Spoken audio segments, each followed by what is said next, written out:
What it do? What it do? Rebel militia crew. Can y'all hear me? Can y'all hear me this time? Please tell me yes. I don't know what's going on with this damn thing.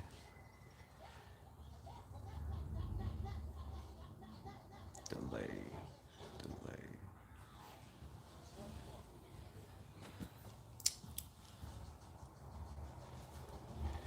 Yo, can you hear me? Anybody? Is there anybody out there? Anybody? Somebody? Please? Chris in the building?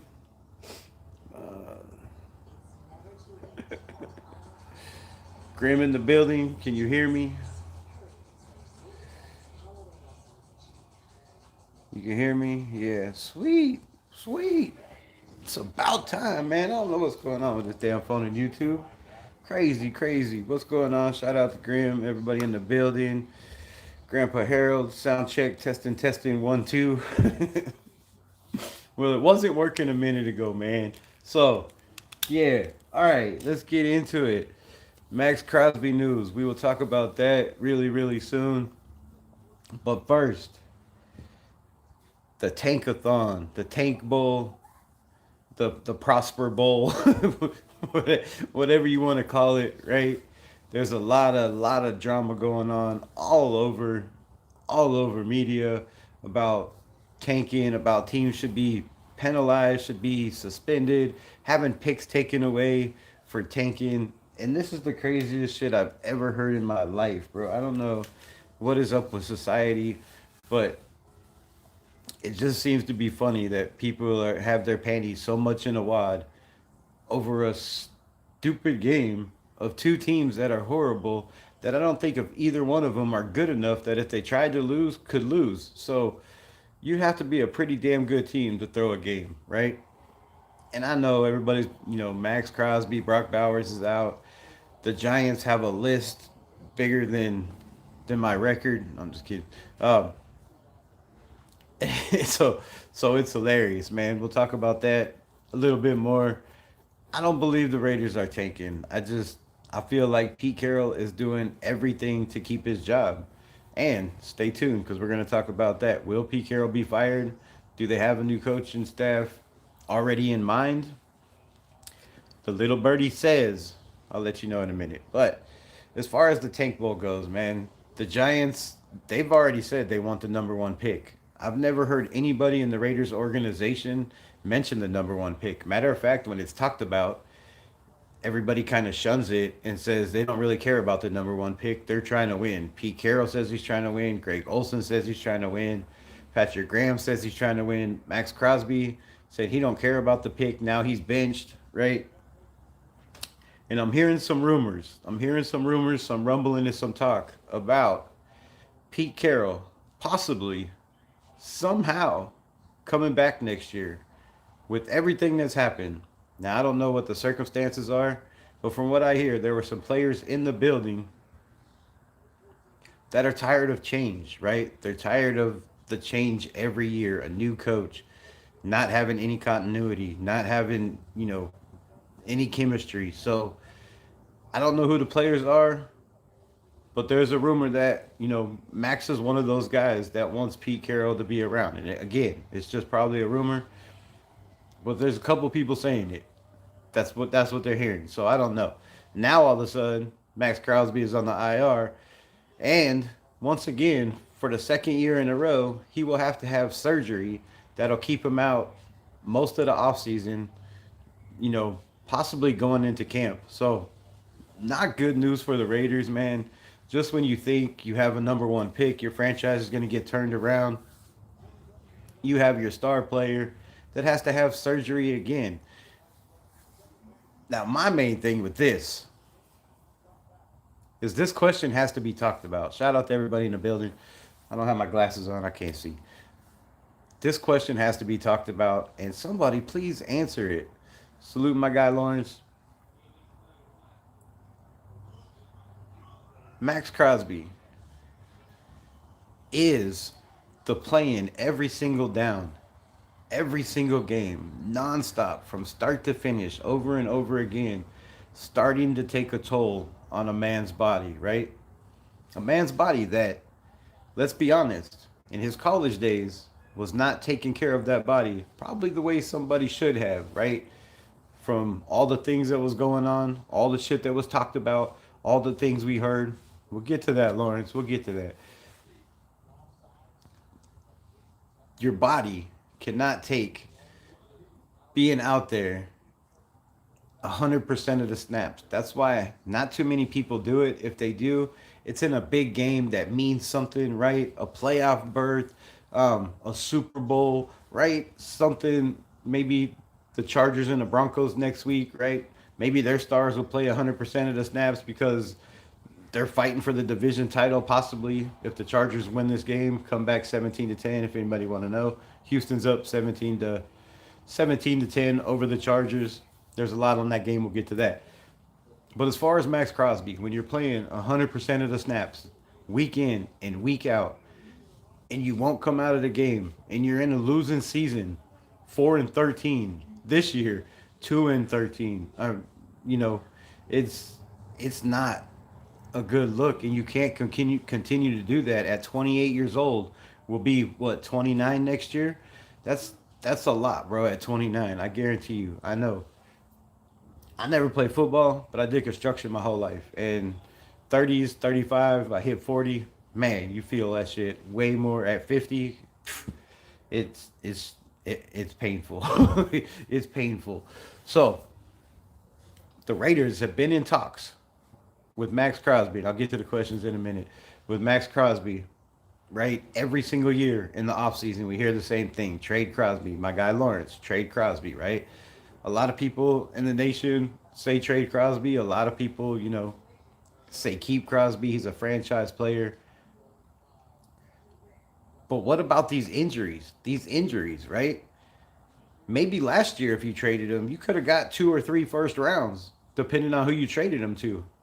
Maybe this year in the offseason, with the trades that went around, you probably could have got 2 first rounds and, you know, maybe a pick here and there in the third, fourth, fifth, whatever, and a player. What are you going to get for Max Crosby now, right? Second, um, second year in a row, season-ending surgery that's gonna, put him out again. A whole bunch of rehab.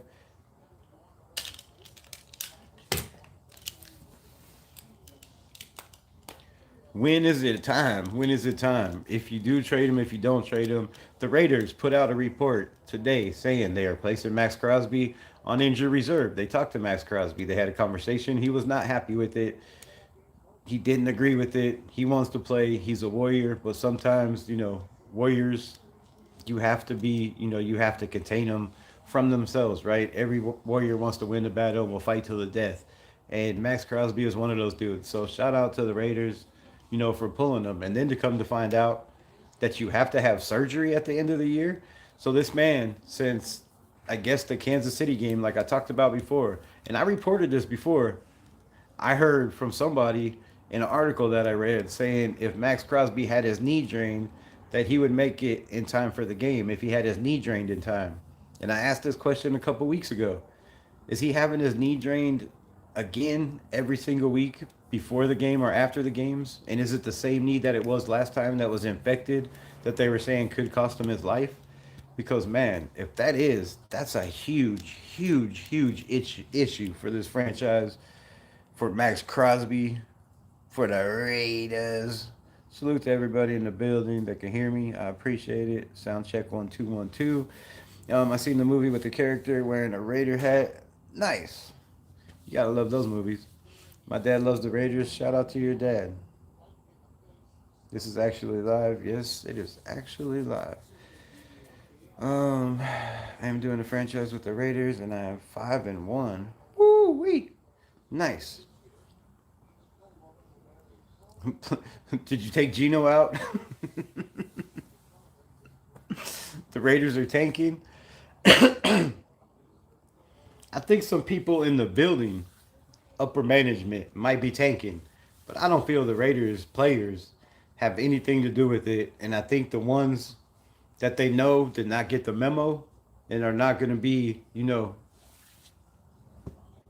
part of the plan, right? Have to be sat down. Have to be sat down. Max wants to keep going. He doesn't want to rank. He wants to be the best he can.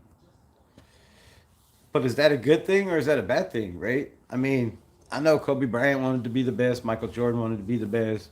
Um, Hakeem Olajuwon, Wilt Chamberlain, right? Like all these players wanted to be the best. But sometimes does being the best get in the way of what's best for the team, right? What's best for the players around you, putting players around you that can help you on your goal, right? You know, the best players in basketball, even Jordan had, like I said before, Pippen, Horace Grant, what didn't he have Ainge? Like, um, all these guys that can make threes. He had a supporting cast, right? Kobe Bryant had Shaq. I mean, and then you had Robert Ory. Like you had supporting cast. Max has Max right now, and yes, there's a lot of other players, but they're not playing 100% of the snaps like him. We're probably going to mess up the tank, get another defensive end to help Max. There was a lot in this draft. Let's see AOC for a bridge and get a quarterback next year. Then will be a lot more talent. I agree with that 100%. 100%. Good to see you, OG. Max Crosby was hyped up. Max Crosby was not a hyped up pick back in 2009, but he became a star. Yeah, yeah. He definitely became a star. He had a goal, he had a mission. But my question about that, right, is when you're drafted in the fourth round, there's a lot of people that didn't think you had the talent to be a five-time Pro Bowler, to be an All Pro, to be a second team All Pro, to lead the league in tackles for loss, right? There's a lot of players that did not believe that Max Crosby had it in him, or maybe it was because, the way his lifestyle that they didn't believe that. But was he a first round pick? If he didn't have those problems, was he a second round pick if he didn't have those problems?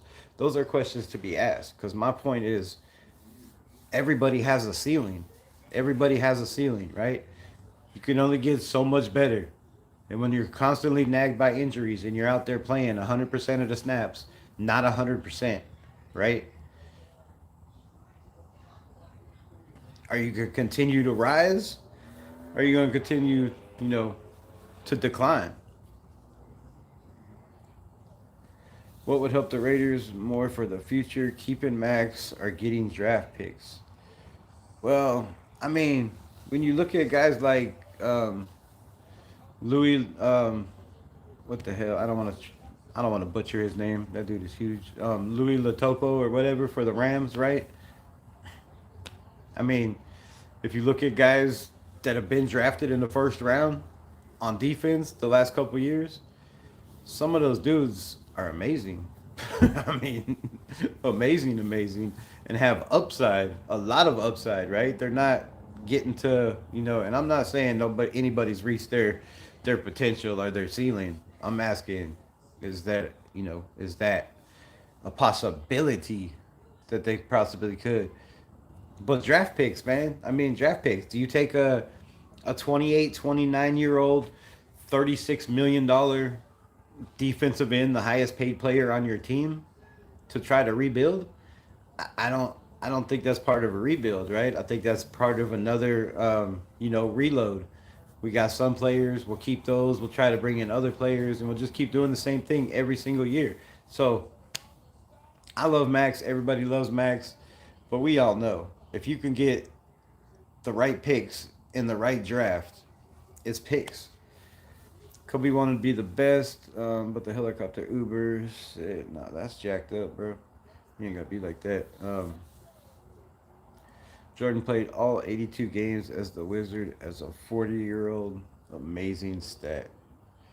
Yeah, that's pretty crazy, bro. That's pretty crazy. What's up, Rod? Appreciate you. Rebel, is it time to burn that Raider gear? Nah, bro. Nah, bro. It can only get better from here, right? It can only get better from here. I mean, we won 2 games. We won 2 games. And I'm not going to ask the stupid question because I know there are numbers less than 2. I can count. So, uh, but, however, you know, there's got to be upside, man. There's got to be upside. It's got to be. It's got to be some upside. And speaking of upside,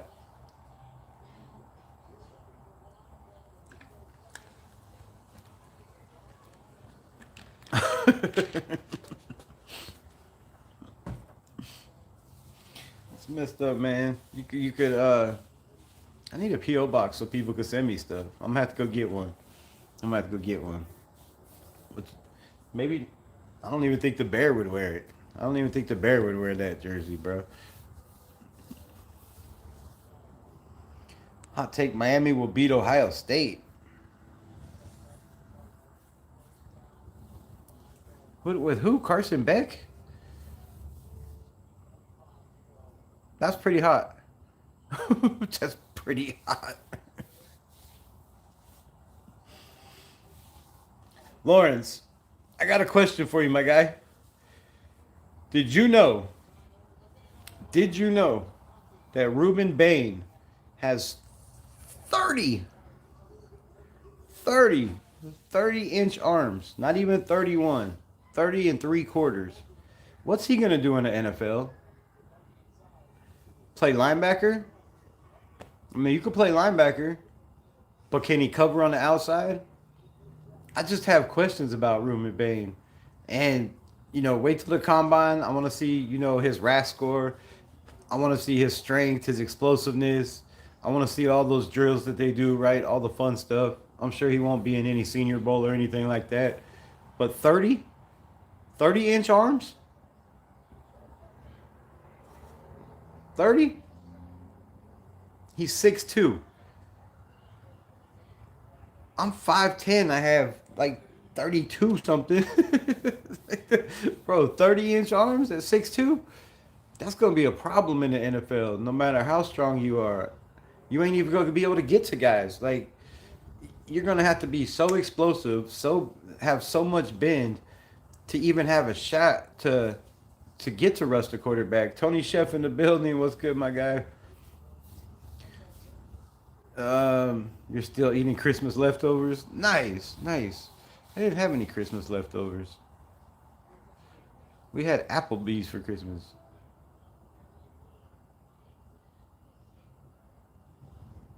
And no, I didn't want to take none home. So, but yeah, the Ruben Bane thing. Like, he looks great in college, right? He looks great against smaller schools. He looks great in some SEC games and some big games. I like the dude on the other side a lot. Also, Miami has the defense. Ohio State is putting up a stack on the. You're putting a stack on the game? Oh my goodness, bro. Cray cray. Cray cray. They have Julian saying, and he's saying right now, you high, bro. You high, bro. Stop. You can't put a stack, a whole stack? Not even like a quarter. I'd start with a quarter stack, bro. I'd start with a quarter stack. Whew, what's the payout on that? What's the payout on that?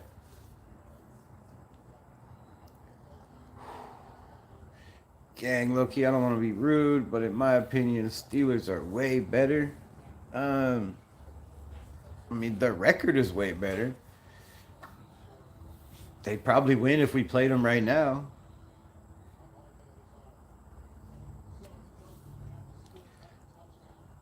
So yeah, I mean, that's not rude. That's not even low key. That's like on the high key, right? You ain't hiding nothing with that.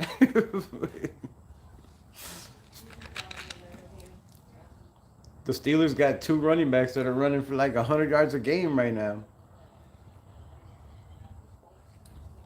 45,000?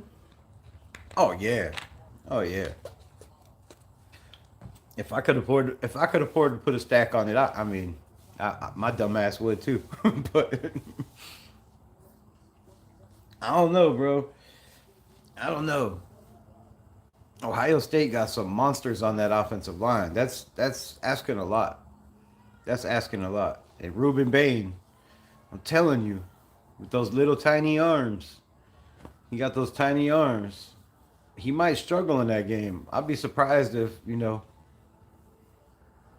if he even gets to Julian saying, bro, with that quick release, the weapons they got over there on the receiving, man, man. If you got a stack to blow, let me get half of that. My Christmas present, yo. What's the shit? If you just giving money away, I'm gonna look dumb as hell if you come back and say you won, right? You crazy as hell. Crazy as hell. Crazy. All right, so back to the Raiders, man. The Raiders have a daunting task, right? No Brock Bowers. They have Ashton Genty, who, in my opinion, should be in talks for Rookie of the Year. He leads all rookie running backs in rushing yards, attempts. Um, your birthday is next month. It's a birthday present to yourself. Well, shout out to you. That would be a hell of a birthday present, bro. 45, whew, 45 stacks. I'm taking that. I'm taking that all day. Somebody tell me how the Texans ended up with both of those receivers in the draft, bro. That's just crazy. That's just crazy. But anyways, like I was saying, the Raiders have a daunting task. No Brock Bowers. You got Ashton Genty, who, like I said, in my opinion, should be talks of Rookie of the Year. I mean, it's really close. The dude has a chance to break 1,000 yards. He's already right behind, like I said, Jameer Gibbs, drafted 12th overall. He's right up there with Bijan Robinson, drafted, what, 7th overall, I do believe. And that's pretty special. That's pretty special. Running behind this offensive line to be to be mentioned even close to Jameer Gibbs and Bijan Robinson for Ashton Genty is nice. Rebel paying attention to the arm length. Jerry Loans pays attention to the length of the combine. Yeah, he paying attention to some kind of length. But 30 inches, bro. That's come on. You're telling me that's not a problem? You got guys that have 7 foot wingspans. We're talking guys with. I mean, to put that in perspective, right? Miles Garrett is 6'4", 2 inches taller, and he has 36, almost 36-inch arms. Bro, that's 4 inches. That's almost my hand. That's a lot, bro. That's a lot. When somebody's putting their shit out like this, and they got their hands in your chest, and you can't, you just swimming like when your little brother, if you have a little brother, or little cousins or nephews or whatever, and they're trying to fight with you, and you just hold their head, and they're just swinging away, right? Because they can't reach you. That's what it's gonna be like. That's what it's gonna be like. Unless you are like super fast explosive, and we'll see at the combine how fast and explosive he is.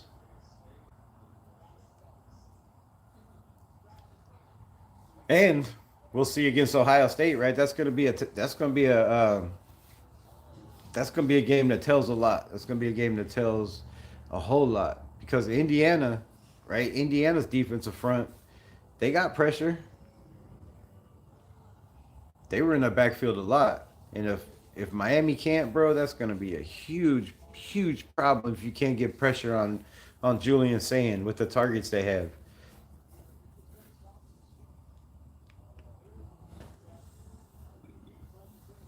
All right, man. So, next topic. Who y'all rooting for? The Chiefs are out. The Raiders are done. Who do we root for? The San Diego Chargers? I mean, at least they're from LA, right? Are you rooting for the Denver Broncos? The Denver Broncos are, what are they, 12 and 3? 11? I don't know what the hell they are. 12 and 3, I do believe. This game is now 20-16 with 2:22 left in the game. What is at stake in this game between the Houston Texans? If the Houston Texans win, they knock the Colts out of the playoffs, right?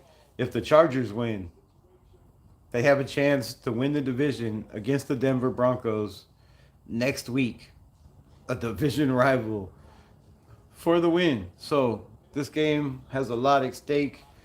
A lot of teams are needing these teams to win or lose. Who y'all got? Who y'all got? I'm hoping they tie. I'm just saying. If we trade Max, we can get a quarterback, a linebacker, and a wide receiver in the first 2 rounds. I mean, we could get those in the first 2 rounds, anyways, right? You don't think we can get those in the first 2 rounds? Here, let's talk about it. Before I get into these coaches, here I got a list somewhere on my phone. Where are my notes? Notes. Captain said what? I don't know what you're talking about, bro. Alright.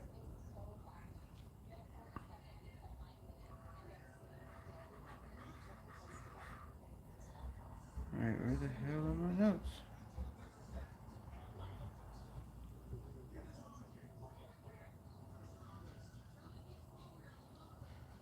Oh, damn it, it's on the phone I'm using. Son of a...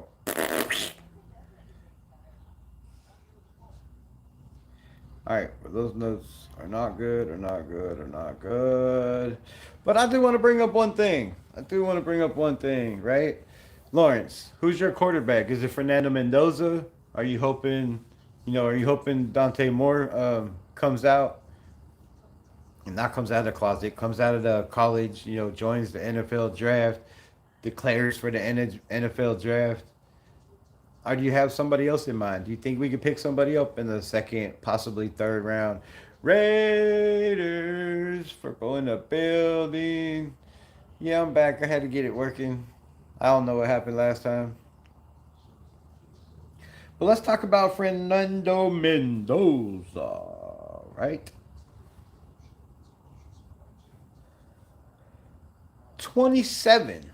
Little fact about Mendoza, right? He's this great quarterback and he's worth, the number one pick. He's worth trading up for if you don't have the number one pick.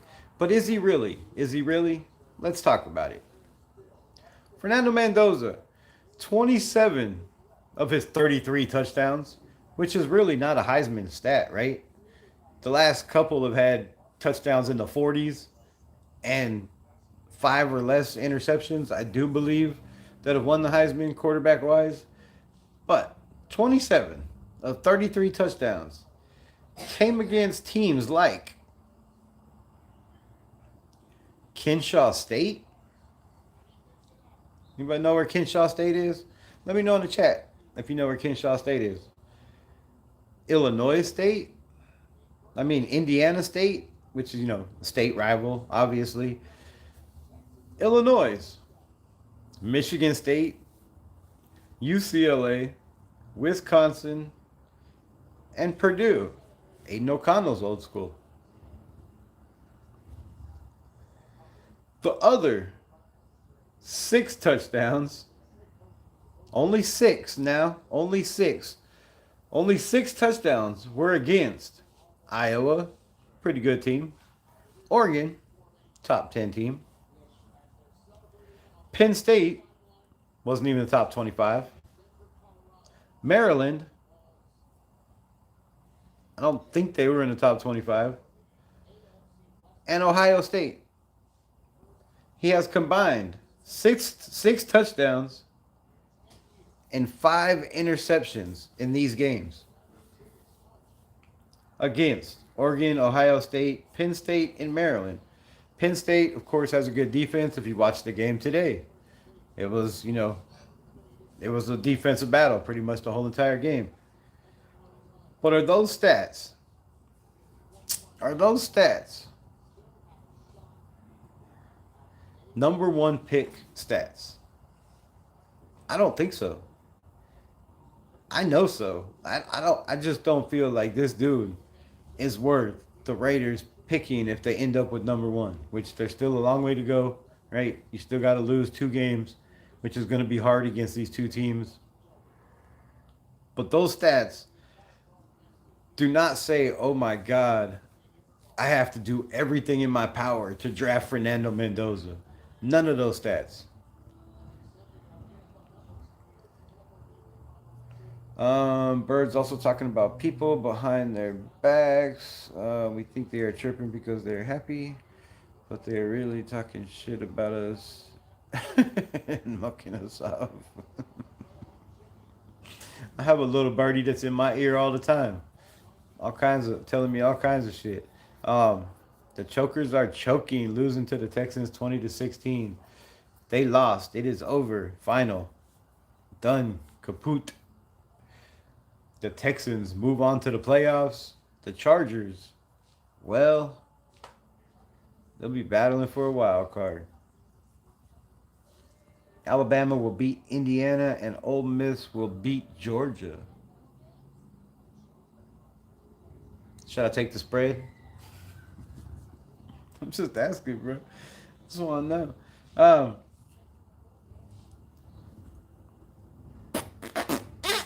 well, let's talk about this, right? Let's talk about this next subject. My next subject is quarterbacks because we just talked about Fernando Mendoza, and I gave you my pitch on why I do not believe the Raiders should draft this man number one overall. And I don't feel the Raiders, from what I'm hearing, are sold on Fernando Mendoza like a lot of people seem to think. So don't go buying your jersey just too quick. Hello from Baltimore. What's good from Baltimore, Maryland? Shout out to Robert Campbell in the building. But 2025 transfer portal, right?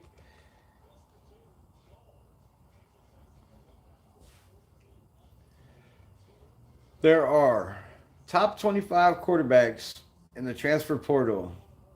Lots are star quarterbacks looking for a new home that could possibly be looking for a new home so they could shine on teams like Oregon, if Dante Moore decides to come out, teams like probably not Alabama, but Indiana if they lose their guy, right? Top 25. Here they are. Let's talk about them. Like to hear them. Here we go. Brendan Sorsby out of Cincinnati, right? Could be a quarterback that maybe the Bengals are looking at since Joe Burrow is not happy being with the Bengals. He's playing like he's happy, playing like he's really, really happy. but um, Brendan Sorsby, Cincinnati. DJ Lagway, right? A guy that was some projected to be, a second round, maybe even the first two years ago. Last year, not so much. Struggled. Does he move on for Florida? More than likely. Um, Dylan Raiola, Nebraska, right? The guy that wants to be Patrick Mahomes. Has a fetish with him. He dresses like him. He looks like him. He wears his clothes. He wears his glasses.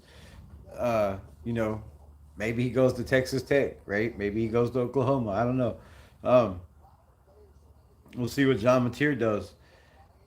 Also in the transfer portal, Bynum Brown out of UT, right?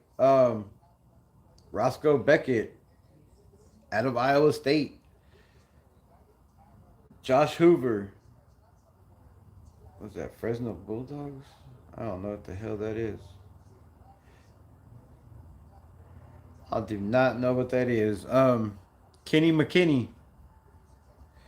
Kenny Machinny. Sounds kind of funny, right? Out of Notre Dame. Um, Aiden Childs, Michigan State. uh, Bo Priblia, Aaron Philo, Caden Hauser, Colton Joseph, Jaden Craig. A lot of these dudes are looking for a lot of these dudes are looking for new homes. Luke Corman, AJ Hill, Bryce Baker, right? Jake Jake McClain for Texas, Ashton Daney, Tavian Jacks, Marcus Stuck, Isaiah Wilson, Trey Owens. Um, I don't know what that is. Brendan, Jay and Mark, and EJ Colson.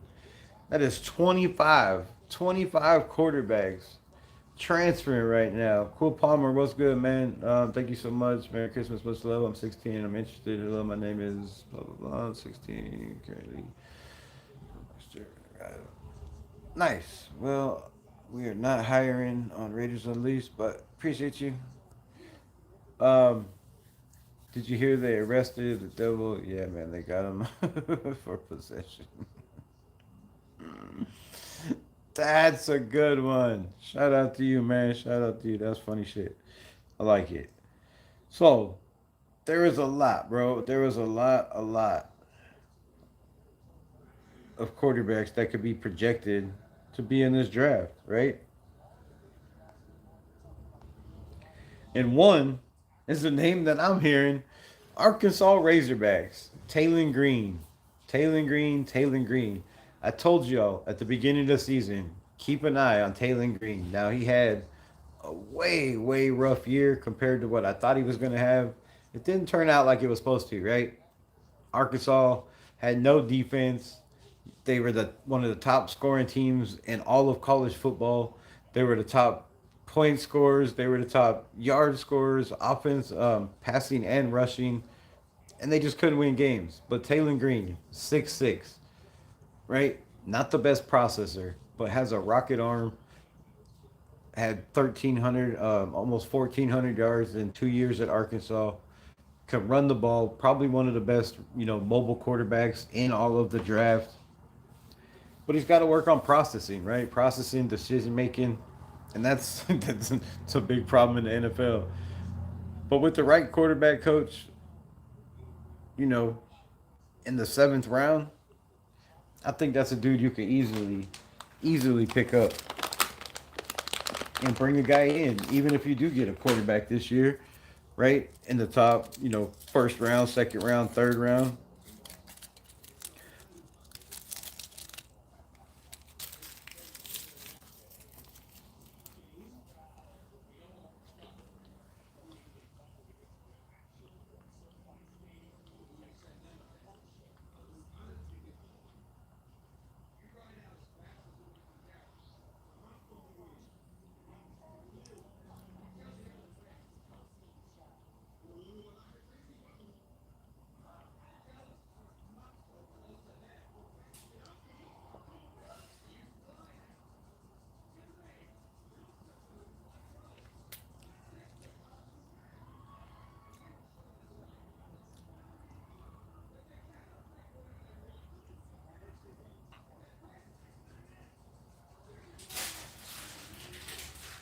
All right, Fernando Mendoza, man.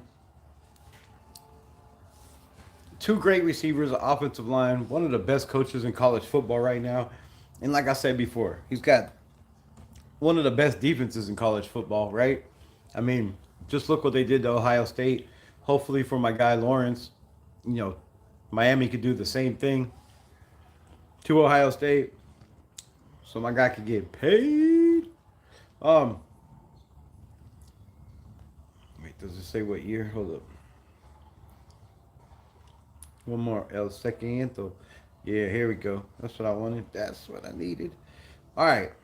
19, 1999. The Cleveland Browns selected with the first pick in the NFL draft. The Cleveland Browns select Tim Couch. I mean, I'm sitting on a couch right now, but Tim Couch out of Kentucky? How many playoffs wins did he have? Does anybody know? Somebody in the chat, let me know. Let me know. Double tap the screen and let me know. How many wins, playoff wins, did Tim Couch have for the Cleveland Browns? He had a good college career, right? He was lighting it up. People was looking at him. They were like, "Dang, this is the quarterback of the future in the NFL. This is what we need, right? This is what our franchise needs. Cleveland Browns. Let's go get him." No. 2000. I don't know why they skipped 2000 and 2000, but in 2020 in 2001, with the first pick in the NFL draft, the Atlanta Falcons select Michael Vick, mobile quarterback, not the most accuracy. Killed it. Where was it? Virginia, West Virginia. Um, right, killed it in college. One of the best mobile college quarterbacks of all time, and still one of the best quarterbacks in the NFL mobile wise. Right. How many playoffs? How many Super Bowls? He was on a pretty damn good team. Two different good teams. 2022, the Houston Texans select Fresno State.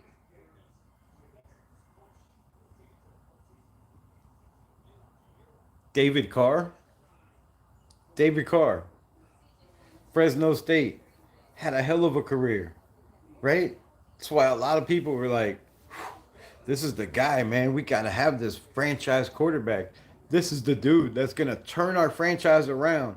And if we just go get this quarterback with a bad offensive line, with no defense that's, ranked in the top, maybe close to 20 if they're lucky, right? Bottom of the run defense. If we just go get this quarterback, David Carr, right? Right? Fresno State, let's go get him. Let's go get him. First overall pick. How many playoff wins? How many Super Bowls? How many wins did he have in his career? We'll break all those down in a minute.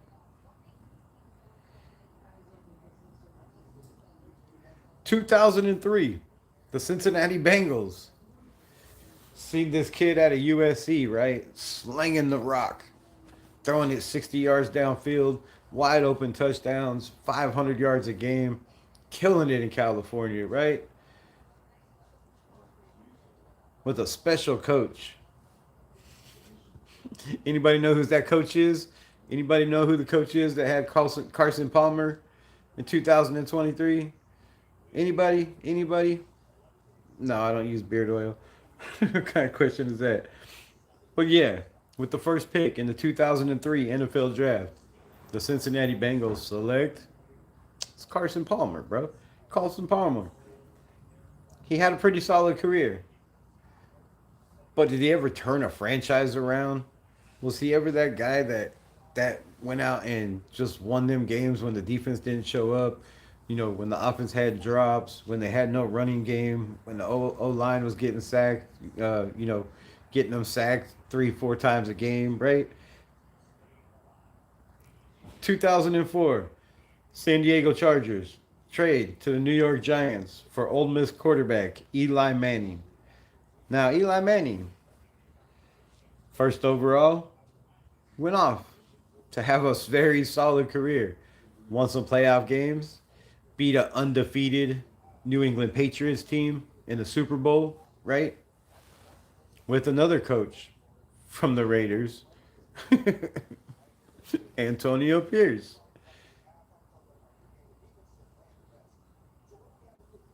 2005, the San Francisco 49ers are like, damn, man, it's been so long, right? We had Joe Montana.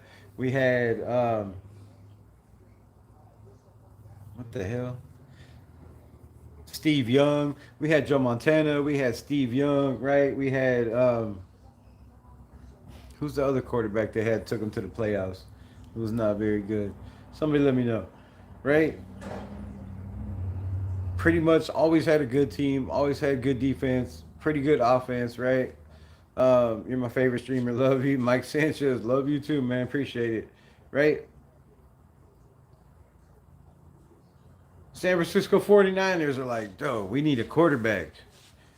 All these scouts in the NFL, the big time scouts, are like, Alex Smith.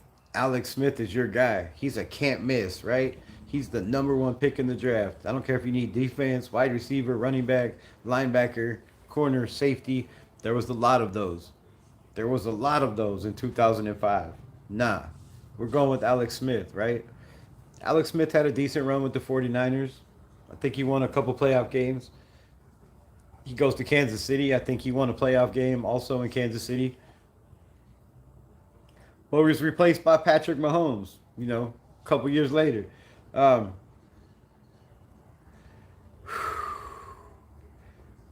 I don't know why they don't have 2006. Oh, 2006, there was no quarterback drafted first overall. That's why. In 2020, there was also no quarterback, or in 2000, there was no quarterback drafted in the first round. That's why. Duh. I had to get it right. I had to get it right. 2007, the Las Vegas Raiders, a franchise that had not drafted a first round quarterback ever, right?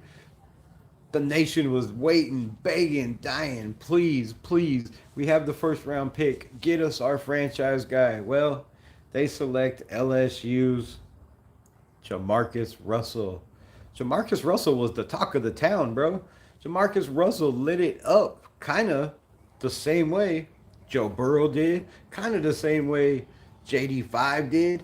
He was destroying college football, right? Just throwing the ball 80 yards, 80 yards, 80 yards, 80-yard touchdown, 100-yard touchdown. They were killing it over there.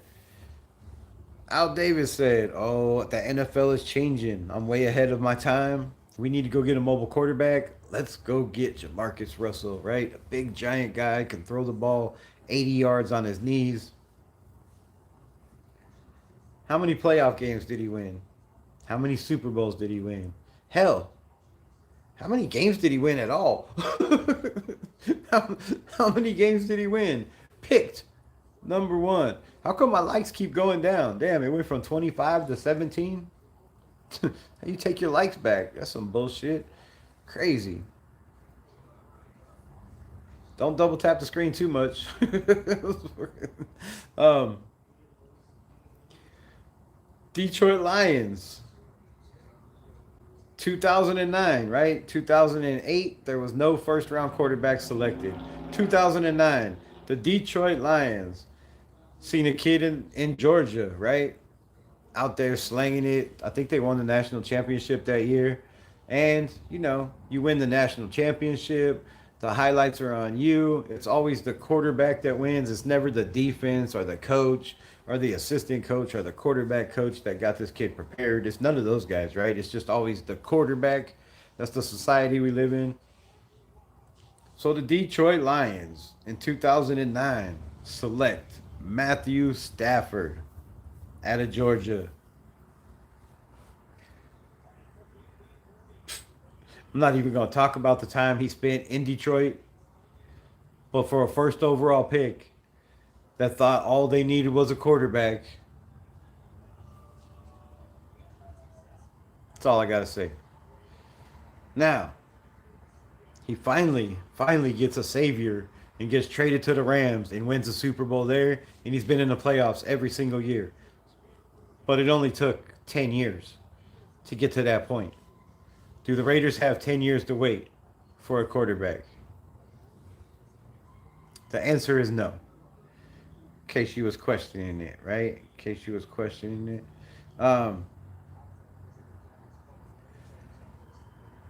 That was 2009. 2010, the St. Louis Rams. Seen this kid in Oklahoma slanging the rock. Greg Brewer, what it do? Alfonso, appreciate you. Right? 2010, Oklahoma, killing it. I think they won the national championship too. Pulled out the natty, right? Had a a slew of running backs, I do believe. Who did they have in 2010? That's a long time ago. Anyways, Sam Bradford drafted to the St. Louis Rams. How many playoff games did he win? Shit, how many games did he win? How many Super Bowls did Sam Bradford win? Drafted number one overall. Number one. The answer none, bro. None. 2011, first overall pick, number one. They seen this kid in Auburn just running over people, jumping over people, doing flips in the end zone, right? Got a rocket arm. Just destroyed my Razorbacks. Annoying. Dominated the SEC, right? Dominated college football. And the Carolina Panthers, with the first overall pick in the 2011 NFL draft, said, I got to have this fool. Like, I got to have this fool. So they selected Cam Newton. Maybe y'all know him. He does a talk show. He made it to a Super Bowl. I believe they won the Super Bowl. Did he win or lose? I think they lost that Super Bowl. I don't know. But Cam Newton, number one overall pick, won some playoff games. Not sure why he's still not in the league, really, when you look at some of these quarterbacks that they still have in the NFL. I'm not sure why Cam Newton is not in the NFL. Maybe there's, something he did, the way he dressed, the way he acted. I don't know. The weed he likes to smoke, that shouldn't be a problem. It's the NFL. You get beat up. But Cam Newton had a decent career. He did change the franchise around, the Carolina Panthers. But he also had McCaffrey. He also had Steve Smith. He also had, oh God, why can't I think of their defense right now? An elite defense over there, right? 2012, the Indianapolis Colts, off a shitty season. Like, damn, we need a quarterback. We'll just turn this whole thing around. Just go draft a quarterback. They select Andrew Luck. And Andrew Luck, pretty damn good quarterback. Won some games. I don't know how many playoff games. But then decided I don't want to play football no more. So that wasn't a good pick. 2016, the Los Angeles Rams. Seen this kid in California. Shredding it, right? Very intelligent, good arm, good accuracy, could lead guys, could make plays with his legs, could run if he had to. And the Los Angeles Rams were like, damn, I got to have Jared Goff. Let's go get Jared Goff. So they go get Jared Goff. Jared Goff has been compared to Fernando Mendoza. A lot of people say Mendoza's ceiling is Jared Goff. Well, Jared Goff was picked first overall by the Los Angeles Rams in 2016. Didn't have a very great career with the Rams. I do believe they went, I think, to the playoffs. Maybe even the Super Bowl, I think. I don't know if they won. But the Rams decide this is not the guy. We wasted a first-round pick. He's not the guy we thought he was. And they decided to get Matthew Stafford, who was another former first overall pick. That the Detroit Lions said, okay, if this ain't working out, 10 years later, we still have no playoff wins. We haven't even been to the damn playoffs with one of the best receivers of all time. Pretty solid team. Just couldn't get over the hump. So Jared Goff, pretty decent, right? Not too bad. Baker Mayfield in 2018. The Cleveland Browns seen another kid in Oklahoma. There's been a lot of Oklahoma kids out there tearing it up, throwing the ball all over the field, and decides we need a quarterback that's going to help our franchise. Let's go get a quarterback. They select Baker Mayfield. Well, didn't work out very good. They did make one playoff run, and then it all kind of fell apart from there. So, El Capitan, what's good, Raph? Appreciate you in the building, right? MC Palad, what's good? So, Baker Mayfield drafted first overall to Oklahoma. From Oklahoma to the Cleveland Browns. Did not work out great for them. As a matter of fact, it set their franchise back. They're still trying to recover from it. This was in 2018, 7 years ago. 7 years ago, the Cleveland Browns are still trying to recover from one stupid mistake of drafting a quarterback they thought was going to be the guy. They weren't patient enough. They didn't give him time. They didn't put the right weapons around him. He wasn't mature enough, right? He goes to a couple other teams, gets his head on right, gets coached right, and turns out to be a pretty decent quarterback, but it's not really consistent in the NFL. So Baker Mayfield, it's if. 2019, another Oklahoma kid, Kyler Murray, comes in and just tears it up right behind Baker Mayfield. Back to back years, right? Great quarterbacks. You're thinking, damn, these Oklahoma kids are the shit. I'm going to go get me a first round quarterback from Oklahoma like Baker Mayfield. The Cardinals select Kyler Murray. They had one run with Cliff Kingsbury as the head coach. One run into the playoffs. I think they lost the first round, maybe the second round. After that, they haven't been to the playoffs. They don't win any games. Matter of fact, from 2019, it is now 2025. Kyler Murray is currently benched and watching Jacoby Brissett, a dude that was what, third round quarterback, second or third round quarterback, maybe first. Was Jacoby Brissett? I think it was a first. But wherever Jacoby Brissett was drafted, watching him run his team and actually make the offense look pretty damn good, right?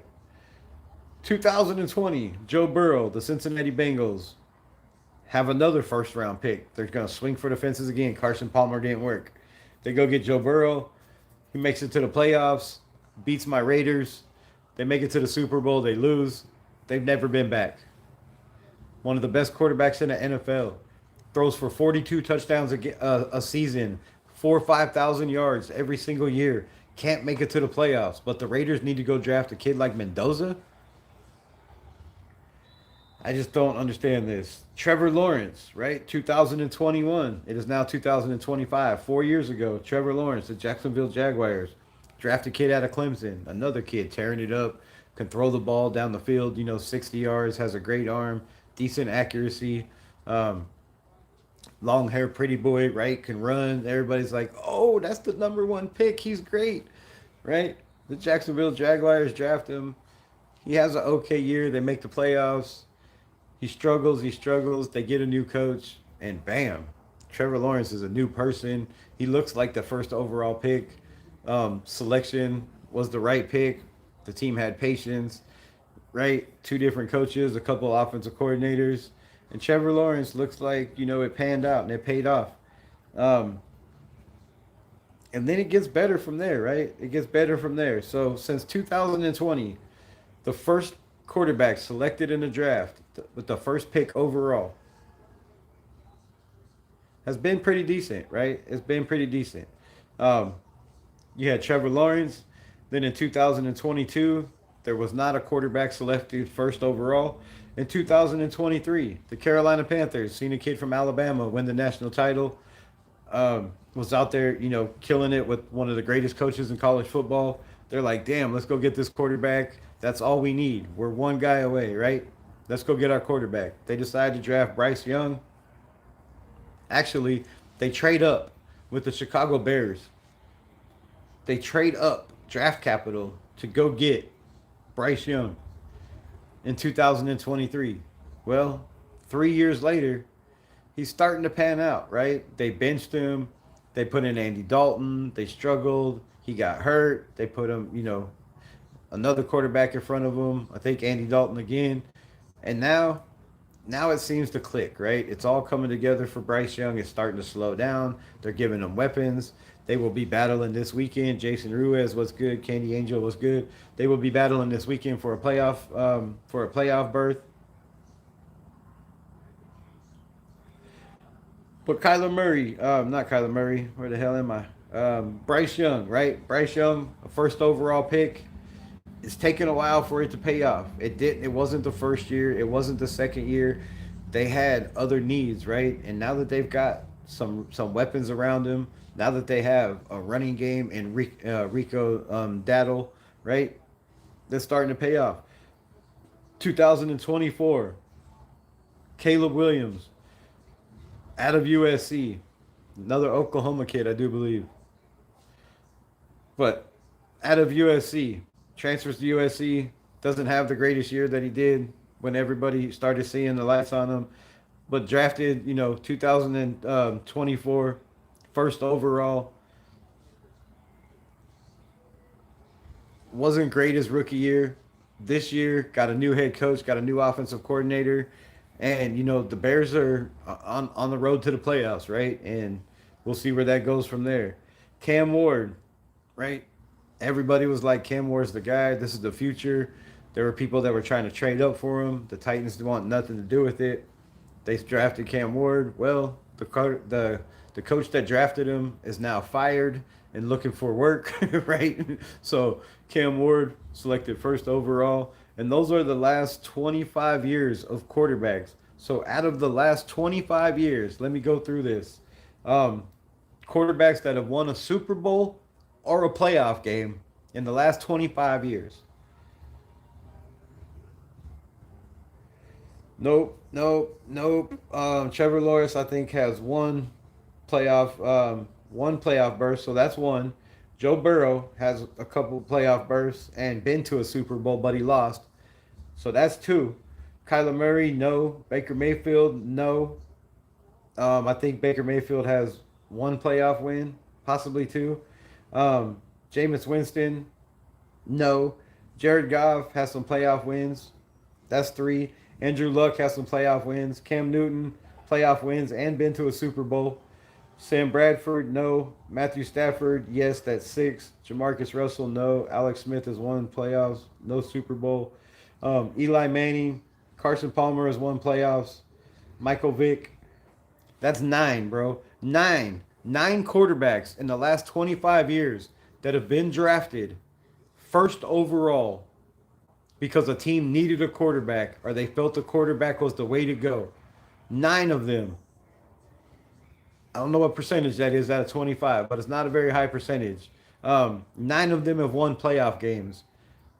Zero, zero, zero have won a Super Bowl. None.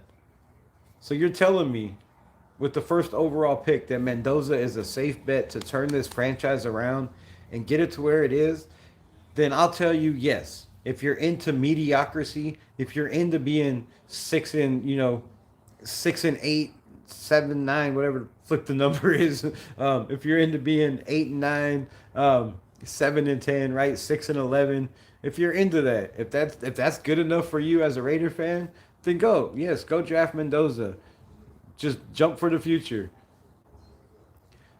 But if you're into for the long haul of making this team great again, not just in 1 year or 2 years or 4 years down the road, because in 4 years, Max Crosby, where's he going to be? In 4 years, is Brock Bowers even going to be here? Can we afford him? Will he want to be here? In 4 years, do we have Ashton Genty, right? Do they do what they did with Josh Jacobs in 4 years and say, nah, bro, we don't want you. We'll franchise tag you for 2 years and then we'll let you walk in free agency and not get shit for you because that's what the Raiders do. So drafting a quarterback first overall is not the safest bet in the NFL. Again, I just gave you 25 names, 25 quarterbacks since 2000 or since 1999. Every quarterback drafted, none of those have a Super Bowl win. And there's only nine of them that have even won a playoff or been to the playoffs. There's only seven of them that won playoff games. That is not a good stat. That is not a stat that says, yes, we need to go rush out and win a damn Super Bowl. And we need to go out and lose out to get the first overall pick to draft a quarterback. That is not. That is not smart thinking. That is absolute malpractice for a owner, for a GM that's going in his second year. Those are things that you cannot do as a franchise. Let's get back to this chat. Damn. They won a Super Bowl and lost to the Patriots. Julius Peppers, Sup Rebel, appreciate you. I have a question. Go ahead, speak. Raiders have a great year. Yeah, Cowboy Crosby, a happy camper today. Yes, yes, and yes. If y'all don't know, Max Crosby has been put on IR. His season is over. Yes, they decided he wasn't going to play this year. The rest of this year, in the next game, there was a chance that he might play in the last game. The Raiders put out a statement that he will be put on IR for the rest of the season, and he will go season-ending knee surgery, and will probably miss a lot of camp. So, in case you didn't know, now you know. Raiders are butt cheeks. Wow, genius. Do you want the Packers or the Ravens? Well, I don't really like anybody on the Ravens. And since the Packers have Josh Jacobs, since the Packers have my boy, Nate Hobbs in the building, um, I'm gonna go with the Packers. I'm gonna go with the Packers. Go with the Packers.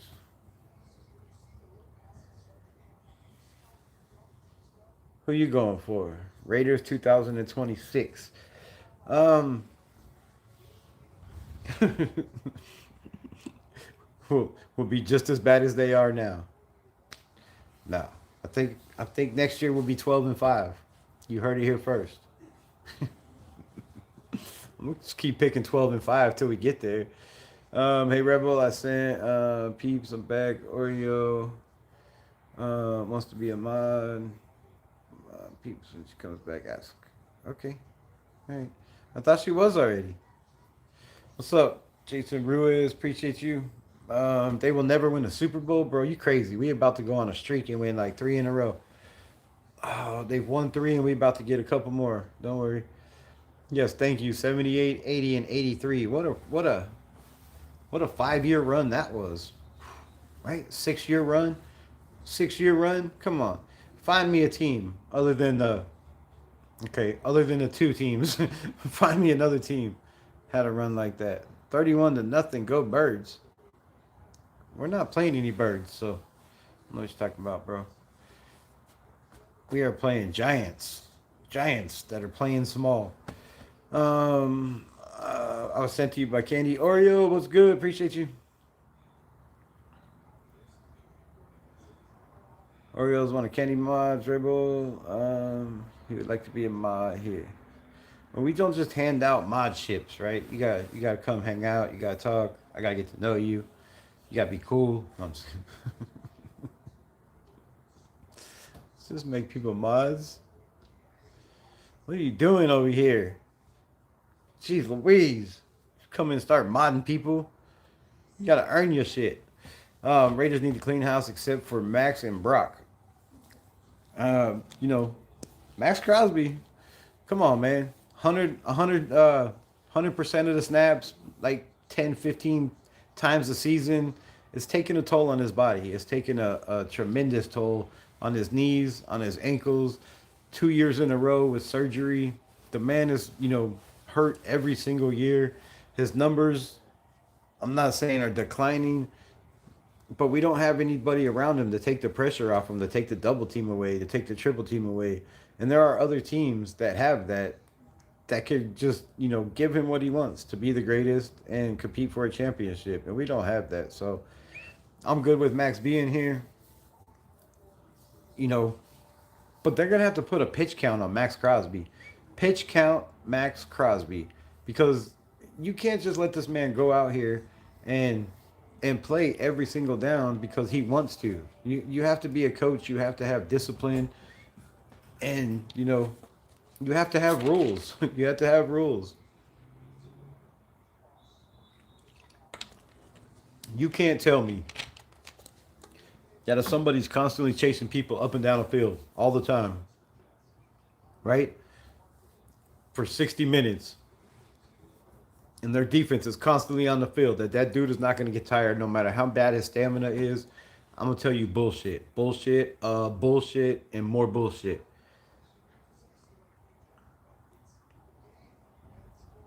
You got to get tired. It takes a toll on you for a 17 game season, to be out there that much, to be in practice, to always be that dude.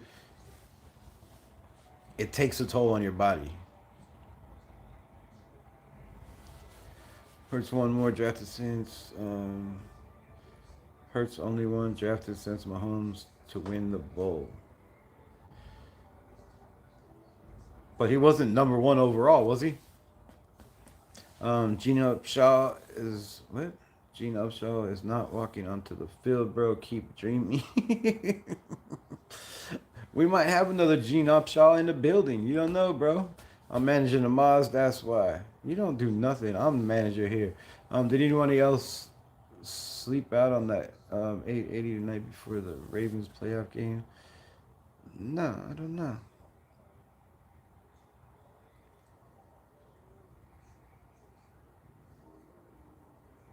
The Raiders and Ravens playoff game? You mean the one we got absolutely dominated in? God, don't bring that up. You like Mendoza? I mean, I like him too. I like him too. I think he has, a great completion percentage, but we just talked about the numbers, right?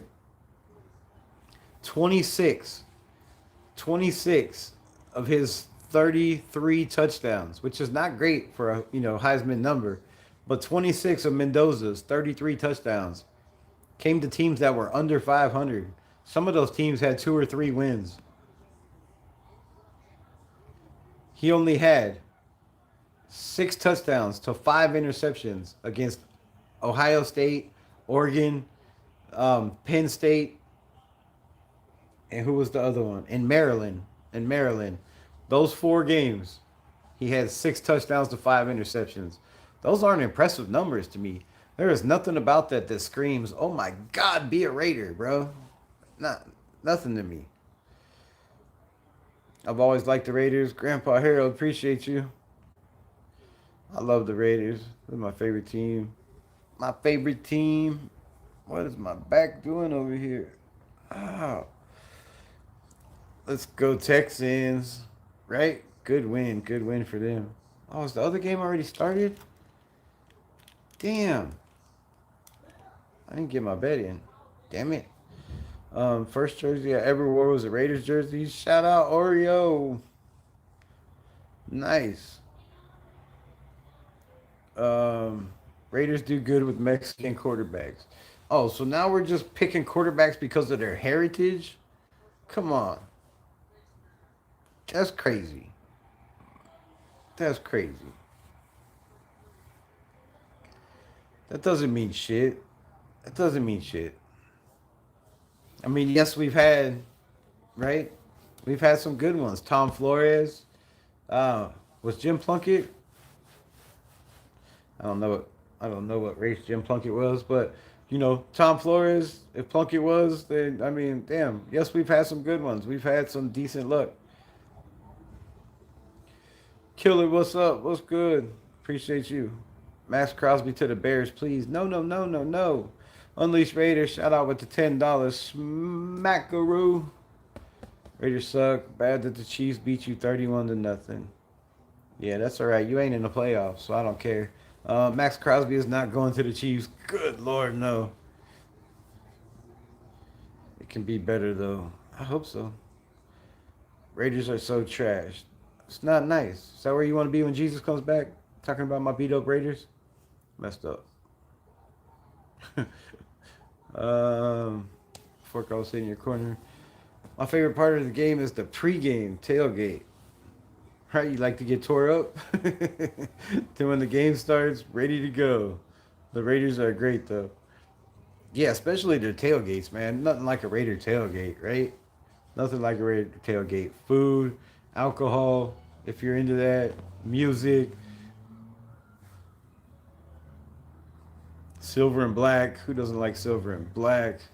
Are the Raiders benching Max Crosby for the last few games?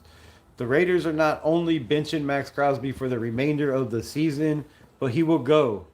Season-ending knee surgery very shortly within the next probably couple of days, because I'm sure if he's not already having surgery tomorrow or the next day, uh, I'm sure he's gonna want to get it done over with and get back to rehabbing, so he doesn't miss too much of the off season, which there's already reports that's gonna put him well into the off season.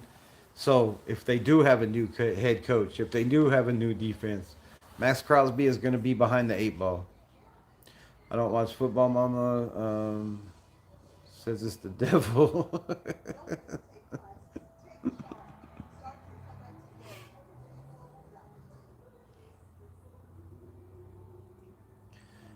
Raiders poo poo pee pee franchise poo poo pee pee, bro.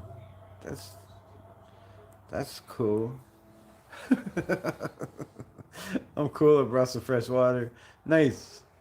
Fresh water's always good. Fresh water's always good.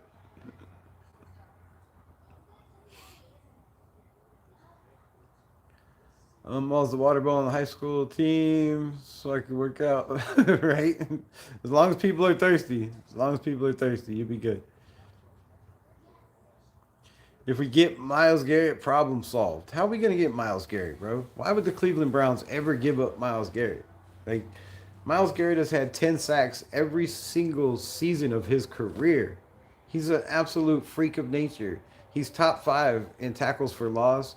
He's top five in quarterback pressures since he's been in the NFL. You don't get rid of players like that. You do name those players best player in the NFL though. Did you know Kevin Walker is questioned? He's Rio Raiders fan. No, I did not know that. Do I have any airplanes? No.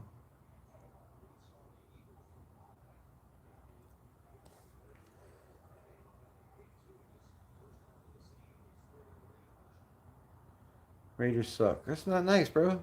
Not nice. Sad for Genty. Speaking of Genty, what do you think going up against the worst defense to the outside? Will the Raiders be smart enough to game plan for Ashton Genty and run the ball to the outside? Or will the Raiders be, that stubborn ass team that continues to just pound the rock in the A and B gap, you know, on both sides of the field and just hope it works, right? Strong side, A gap, weak side, A gap. Doesn't matter if they're pulling. It doesn't matter if they're, you know, if I guess it does matter when they ran power. It seemed like when they ran little bit of power last week, it helped and opened it up. So will the Raiders find new life and mess up the bid for number one? I'm gonna say no. Hate the Raiders, but will always be a Raider fan. Yeah, that about sums up Raider Nation. As a Bengals fan, I feel your pain right now. I don't know how you can feel my pain. You got two of the best receivers in the NFL. You got Joe Burrow. We got we got nothing. We got Brock. We got Genty. We got we got Max, a one-legged Max. Yo, you want the Packers or the Ravens to win? I already said that the Packers. Um, while listening anyway, Crosby is going to the Cowboys. Nah, bro. Go Broncos. The Chargers lost. They won the AFC West. Next Sunday, Denver is going to beat the Chargers and have the number one seed. Speak it on. Speak it, John Wick. Lester Hayes was from the Warriors move. the Warriors move. What you mean, bro? Him in the Joe Dirt reference. I think about it all the time. Right? Got to keeping on. Got to keeping on. Oh, picks. Man, Bo Picks. Come on. Come on. My first jersey was a Raider jersey. Mine too. Mine too. Did I go back in time? I thought I got all these. We're in the playoffs. Denver Broncos. Nick Bonita is nasty, bro. Broncos defense is nasty. I told y'all. Um, I didn't tell y'all, but I predicted that the Broncos was going to be one of the best defenses in football, and that they were going to win the AFC West. They just Sean Payton. You can't give him too many years to draft, to put a staff together, to put a team together, and they better hope to God that the 49ers win the Super Bowl this year, because if they don't, Vance Joseph is gone. And he's not the only one gone. There's a couple more players gone. And we'll get into that after I read all these comments. People saying Max for three first at minimum. I don't see them getting more than they got for Mac. I don't see him getting that either. I don't see him getting three picks. Crosby's done. He probably needs a different team to reinvent himself. I agree 100%. I agree. I think I think he's about to his ceiling, right? I don't think he's gonna get any faster. He may get stronger, but in 7 years, I haven't seen a dude put on, but maybe a little bit of muscle, maybe another 10 pounds possibly. So you was the water boy for real. That's nice, man. Hey, everybody has a job, and players get thirsty. I want to be the Raiders side. What sitting during the Super Bowl when Jesus comes back? Me too. That's what I want to be. Am I really that far in this chat? I said that a long time. Damn. Okay, maybe I'm not gonna read all these comments. Bro, y'all type a lot. I like it. Shout out to everybody in the building. Y'all are great. Best fan base on the planet. That's really good looking. Jimmy Garoppolo still playing for the Raiders or NFL. He's playing for the Rams. He's a backup. He's a backup. I'm not sure what Tom Brady is thinking about because when he hired Pete Carroll didn't have any decision on hiring any of the coaches. It was higher up. Um, you know, that's what they say. But Pete Carroll has said many times this is his team, right? He's made the decisions. He makes the decisions. He makes the calls. And you can't say that and then point the finger and say, well, they wanted this guy and they wanted this guy and they wanted this guy, right? And I reported before. I was like, there's been many reports that Pete Carroll flew out to California to talk to Chip Kelly to get him to come to the Raiders. So if it was Brady's guy, why is Pete Carroll over there trying to sell him? So the Raiders will put out anything, man. They're gonna put out anything, and nobody in that building is putting out something to guys like Tom Palacero, to guys like um, whatever the rest of their um, all them dudes, right? Nobody's telling these dudes nothing unless they want it to be told. So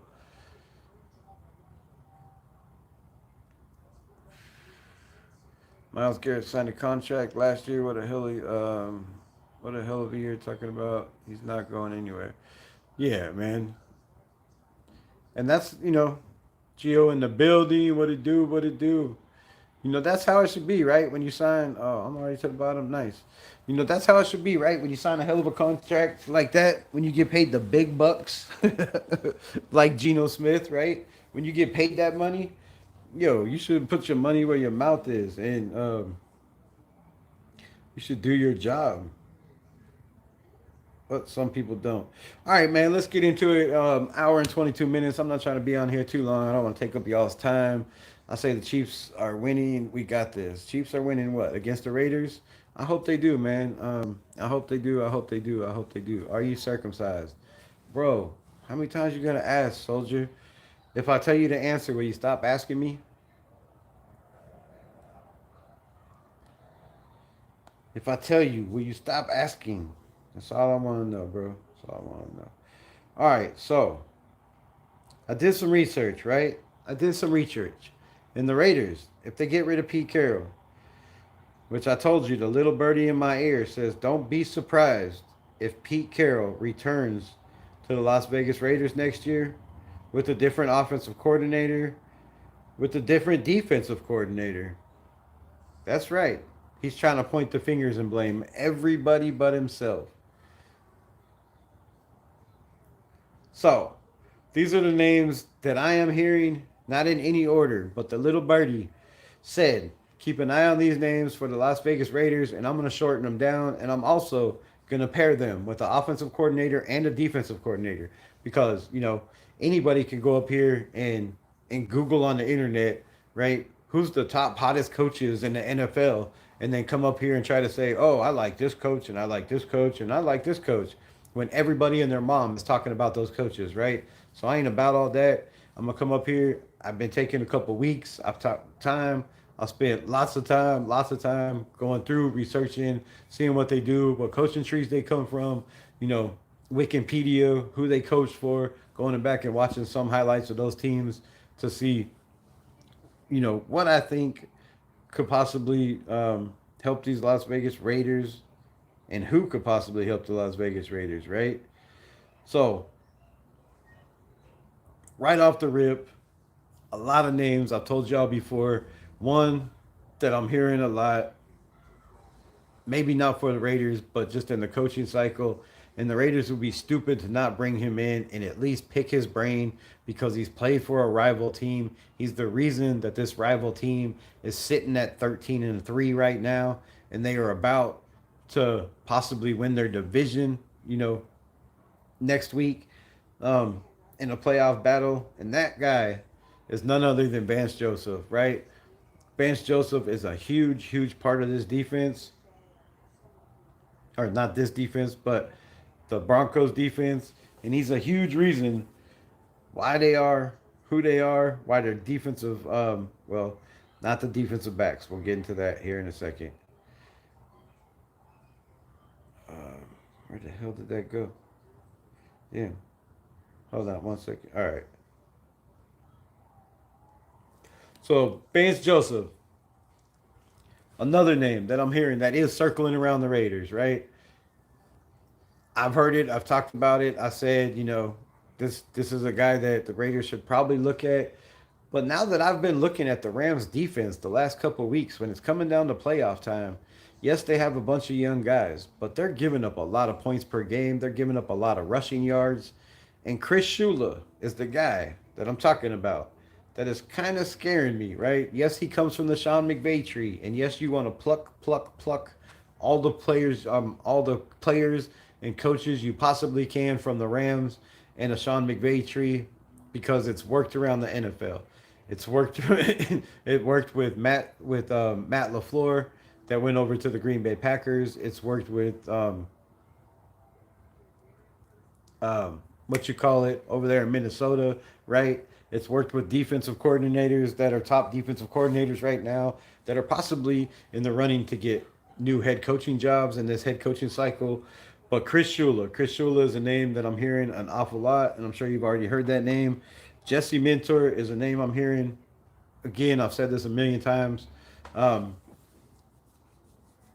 I thought was going to take the Michigan job, but it is what it is. Maybe NFL is bigger and brighter opportunities for him. Maybe he's not about that route, but he's definitely tops on my list. I think it would be um, it would be a hell of an opportunity if the Raiders could get a guy from the Jim Harbaugh tree that knows his defensive style, that knows his offensive style, that we're in the division with. But it would be crazy for me to think that Jesse Minter, doesn't have enough loyalty to Jim Harbaugh, than to go over there and try to face him, every single year, twice a year.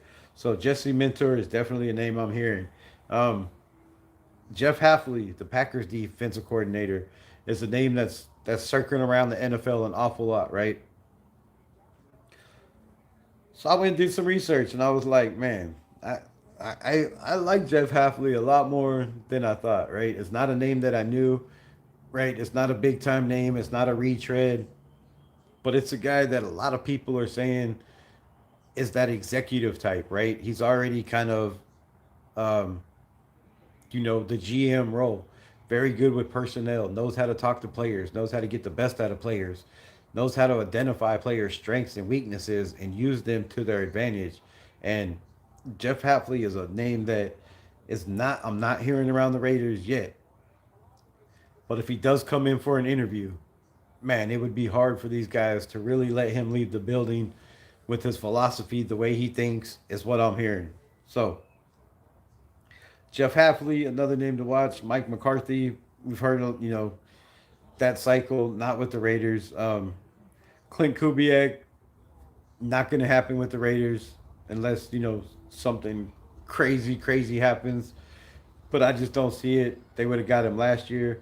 Robert Sala is a name that most people are saying is tops on the list for the Raiders. But I just don't think he's going to take the job, right? I've heard people say the Raiders want him. They wanted him last year. But don't be surprised if he takes a better job, a better ran organization with a guy that doesn't have Tom Brady lingering over his head calling him up and saying, I don't like this, I don't like that, change this, change that. And if you don't think that's happening in Vegas, then I got some oceanfront property right here in Arkansas that I will sell you. Very, very cheap. Um, the Colts DC, Lou Anarumo,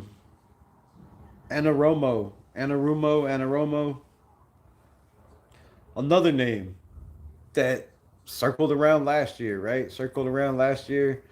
And from what I hear, the Raiders, it is a name that they do want to try to get an interview with and bring in. They like the DC. They like, his defense. But from what I'm hearing is they are really focused on offense, offense, offense, right? Because if you get a defensive coordinator and you get an offensive coordinator and that offensive coordinator becomes a guy like Ben Johnson did for the Detroit Lions, right? Then somebody's going to come in and offer him a job in the next year or two, and you're going to lose that guy. But if you go get one of those top offensive coordinators and you make him your head coach, and he's in contract, nobody's going to come poach him, right?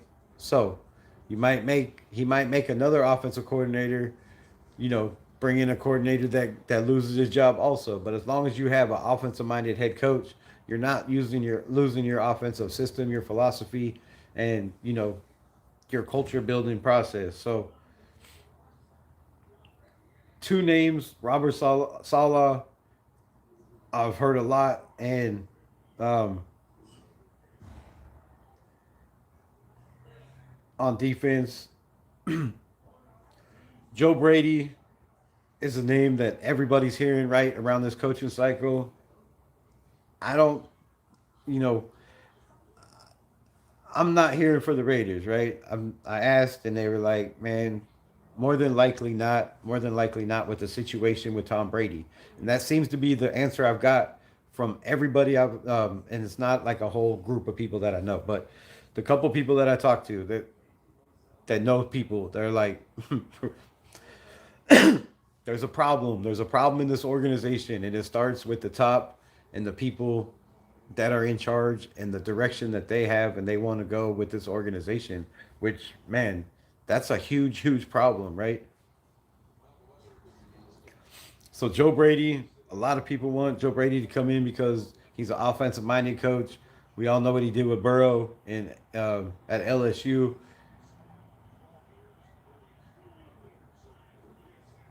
We all know what he's doing right now with the team that's playing in the Buffalo Bills.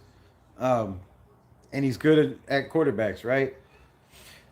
I got to Brian Flores. Todd Monken is another name that's floating around, not on the Raiders list that I know of. Brian Shaw, the Lions passing game coordinator, is a sneaky, sneaky name that, knowing the Raiders, you probably might want to take a look at. And, with the Rooney rule, that, they're probably going to. Matt Nagy for the Chiefs. The Raiders more than likely are going to bring this dude in to pick his brain, right? He's been the OC for the Chiefs. But there's a possibility, a big possibility, and I said this last year at the start of the season, right? That Andy Reid, if the Kansas City Chiefs do not make the playoffs, that it could be a whole blow up and a rebuild, right? It sounds like he's like Pete Carroll. He has problems talking. He's having problems where he's starting to stutter, trying to get the words out. And there's just a time where you get up there in age that this day in and day out grueling process of the NFL, pretty much 10 months a year or 9 months a year or whatever it is, gets to be too much. So I wouldn't be surprised if Andy Reid just decides, look, let's call it quits. Let's give this job to, more than likely it's not going to be Nagy, but probably the defensive coordinator, right? That's what I would think. And then a name that's circling around again that everybody keeps questioning and asking me about. What about Gruden? Mark Davis loves Gruden, man. I've said this before. Mark Davis loves Gruden. I keep hearing the name pop up. Don't be surprised. Don't be surprised if there's going to be a lot of Gruden talk. And I don't even see him getting an interview. But if he does, It might be lights out, bro. If Gruden gets somehow to get an interview, could be lights out, done and over with.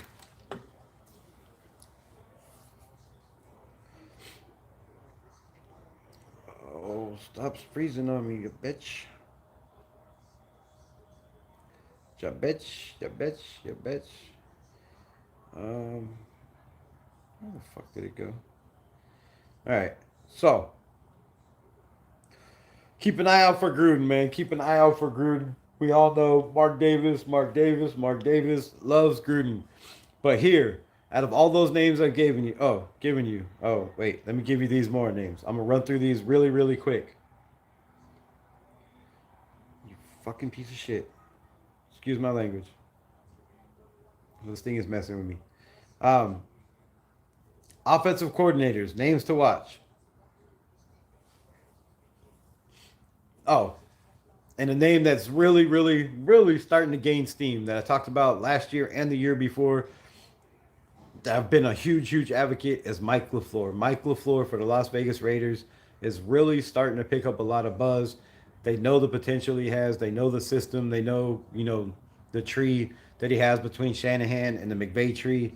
And Mike LaFleur is a name that, is really being looked at in this up and coming cycle. But a name that a lot of people don't know is Dan Pritchard, the offensive coordinator for the Bengals. And you'd be like, damn, the Bengals, but they're not doing great. But Joe Burrow still has 40 touchdowns and 5,000 yards, right? Even with the struggling team. So the offensive coordinator is not the problem for the Bengals, but Dan Pritchard is another guy that you could probably perch. That could be an offensive coordinator. You can make him an assistant head coach, which would be an upgrade, right? Or you can make him the offensive coordinator and the run game coordinator, the passing game coordinator. It would be an upgrade. Two positions are better than one. It's an upgrade. Um, Drew Petzing is the offensive coordinator for the Arizona Cardinals. This is a man that I really, really, really flipping love. I love this dude. I love everything about his offense, his run game, the blocking schemes. I don't know if he's part of that. But the Cardinals, man, the Cardinals, if they just had a defense, right? Unleashed Raiders, shout out for the $20 holla. What are your predictions for tomorrow's game, and what are your predictions for what are your predictions for the game tomorrow, and what are your predictions for tomorrow's game? Isn't that the same question? But shout out with the $20 banger. Damn, I appreciate you. Appreciate you from the bottom of my heart, keeping the lights on. Um, that shit means a lot, means the world to me. Definitely, definitely, definitely. What are you guys watching the game tomorrow? I got NFL TV and a bunch of TV sports going free. I'm just going to pray they have it. I have YouTube TV, so if you don't get the game, just pop on here tomorrow. I will be live for the game. If you want to hear play by play, the TV will be turned up so you can hear it in the background, and I will be commentating the game. Um, but Dan Petzing, the offensive coordinator for the Arizona Cardinals, is a name that I really, really like, man. I like this dude a lot. And like I said, he's an offensive coordinator already. I don't think it's head coaching time yet, but you never know in the NFL, man. Um, Mike Kafka, the Giants OC, is a name I'm hearing a lot.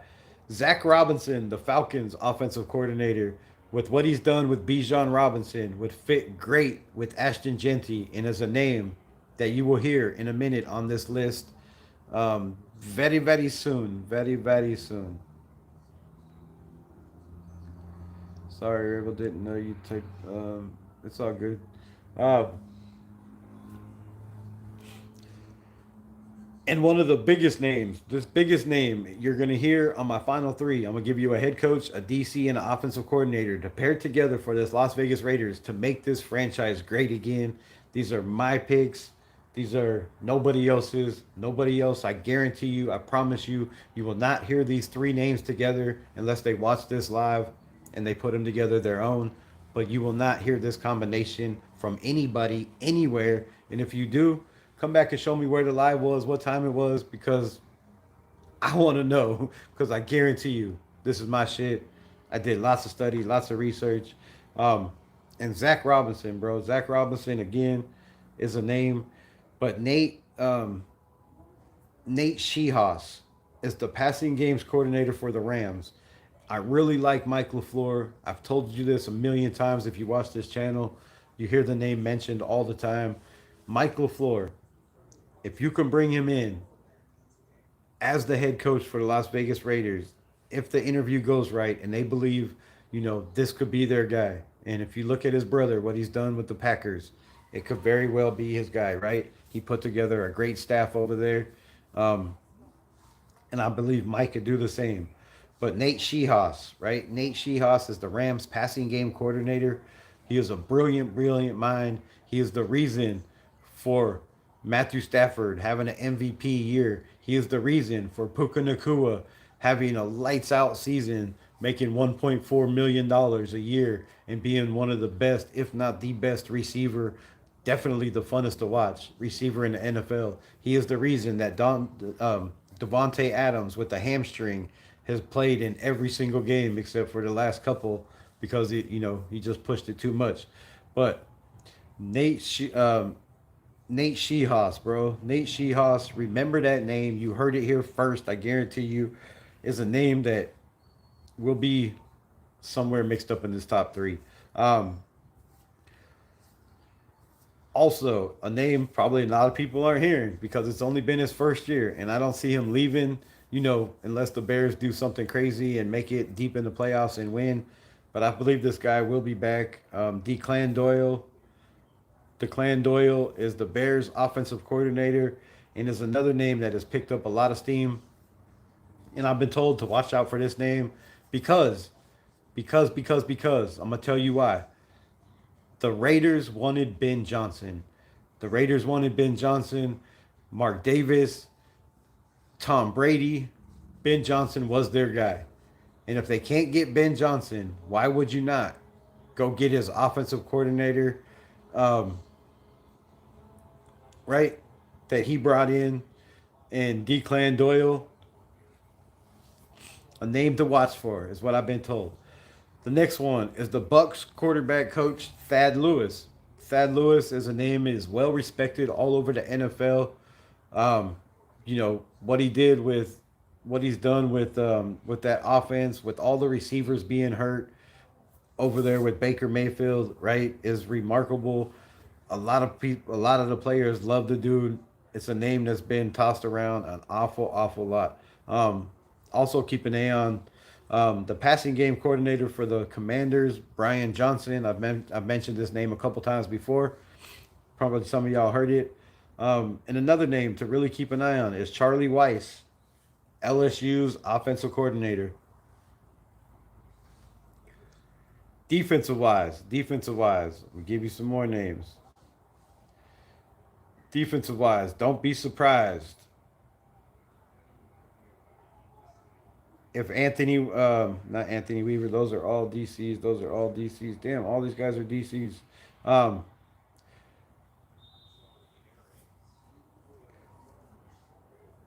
Marquise Williams from the Falcons, special teams. Keep an eye on that name to possibly become an offensive coordinator for one of these young up and coming guys that move up. That move up to a head coaching job. Watch out for that name. Marquise Williams, Falcons special team coordinator.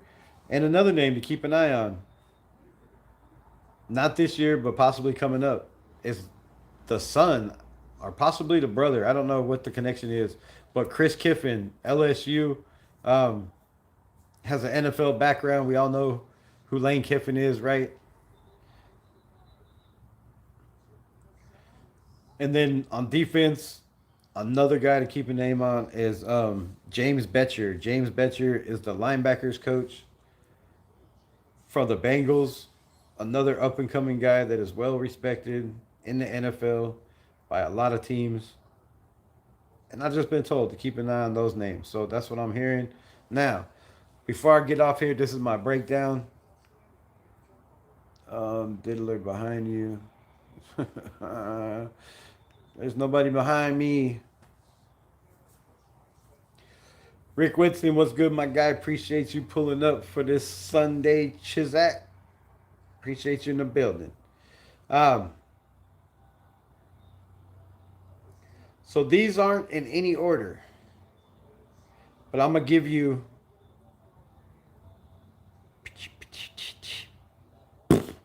I'm gonna give you the teams. I'm gonna give you why. I'm gonna give you a breakdown. Ow, of my breakdown of what I thought, um, of what I feel, what I seen, what I think, and maybe one day it'll give me a job with the damn Raiders. Because remember, if somebody writes down these names, I promise you, they're gonna be on another coaching staff, and they're gonna be a name that's talked about a whole lot next season on the job they're doing, and a lot of these names will. So the first one will be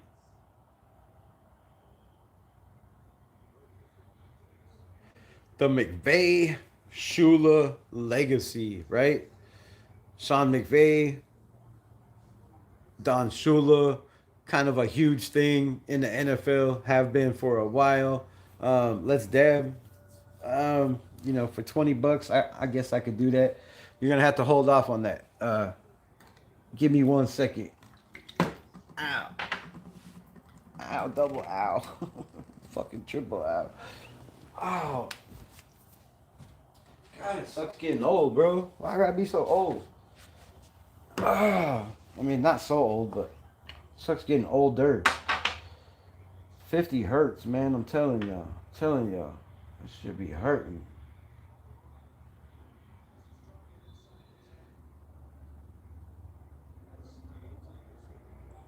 Yeah, but dabba doo doo. But yeah, man. So keep an eye on that name. Like I said, those are names to watch for.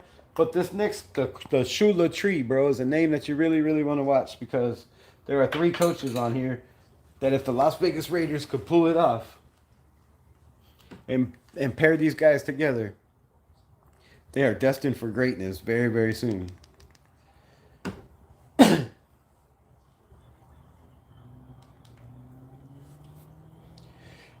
And the first name is on this list. Actually, you have to wait. I'm gonna give you the bottom list. We're gonna start from the bottom. We're gonna go for number 7. We'll go from number 7 up. Shout out to everybody in the building.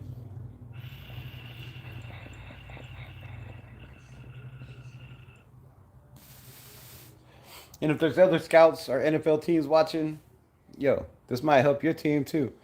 Only think worse for the Raiders as a Cowboy fan. That's fucked up.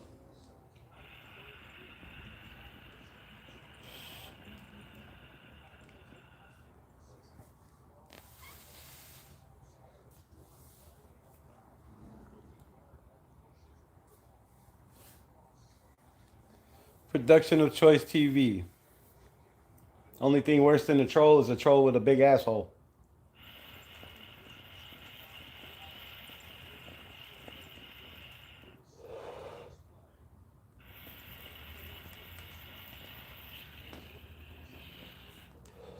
A troll with a big asshole. Troll with a big asshole. You feel me? No. All right, we good. All right, so we'll stop from the bottom to the top, from the bottom to the bottom. The first one is the CEO architects. All these guys are brilliant, brilliant minds, kind of like a John Spytek is why he got the job as the, so-called GM for the Raiders. I don't know how much GM he's doing or who's in charge. Nobody knows who's in charge with the Las Vegas Raiders, but hopefully this list will get you some people. And if you like, subscribe, and follow to this channel, I try to, guarantee you will become a smarter Raider fan. Every single time you watch this channel, I got some little tidbit, some kind of news that you probably didn't know. And if you did know, well, then you'll know again. But let's start. Jeff Hafley, head coach, Packers, right? If you bring in Jeff Hafley, you tell me, man, I like Jeff Hafley, right? But who would he bring in as the OC? Would it be, does he have ties? Would Spytek pick the guy? Would it be a Tom Brady pick? Who would be his DC? Would you keep Patrick Graham And the answer to that would be yes. I could keep Patrick Graham on almost all of these coaches, and I think the system would fit. But it might be time to move on from Patrick Graham. So, head coach, Packers, Jeff Hafley. The offensive coordinator would be Tanner Engstrand from the Lions. Now, I know you say their offense has struggled this year, right? It's been a little bit of a problem. But Tanner Engstrand is a guy that was around, took the reins. Raider Ryan, what's good? Took that next step when Ben Johnson decided to go to the Bears and not take the Raiders job. So a guy that the Raiders know has that Ben Johnson knowledge, connection right there, is part of that tree. I guess you want to say, if the offensive coordinator has a tree, and then defensive wise, Anthony Campanelli, right? Dolphins. Anthony Campanelli is another name that's been talked about in the NFL a lot, and maybe he gets maybe he even gets some head coaching interviews, like Patrick Graham did. But Campanelli is a name that's floated around the NFL. Where the hell did I have that list on? Hold on. I had a better list for Caps.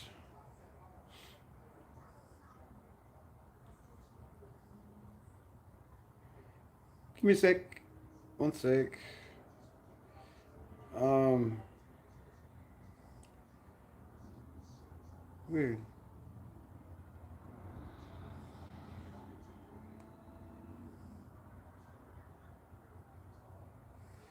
All right. Well, I thought I had a better list for him.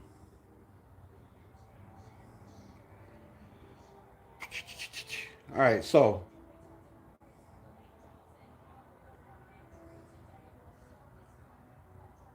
hell, why does everything move? All right, but Campanelli, damn good defensive mind. The Dolphins are playing damn good defense. The end of the season, they're balling over there. Next up would be the culture change, right? This would be the one that changes the culture for the Las Vegas Raiders. You bring in defensive minded guys with a pretty solid offense. Rated Ryan 8 months. Damn, it's only been 8 months. You make it sound like 8 years. But damn, yeah, 8 months, man. I appreciate you. Appreciate you definitely for staying a member that long. Shout out to you. Your support means the world to me, my guy. And I got some more stuff. I got some more stuff coming out for the members very, very soon. But this is my culture shifter, right? That's what I call it, the culture shifter. These guys are gonna come in. They're gonna ship up the building. They're gonna change the discipline. They're gonna hold people accountable in the building, right? And one name. If you're a Las Vegas Raiders fan, you're gonna be like,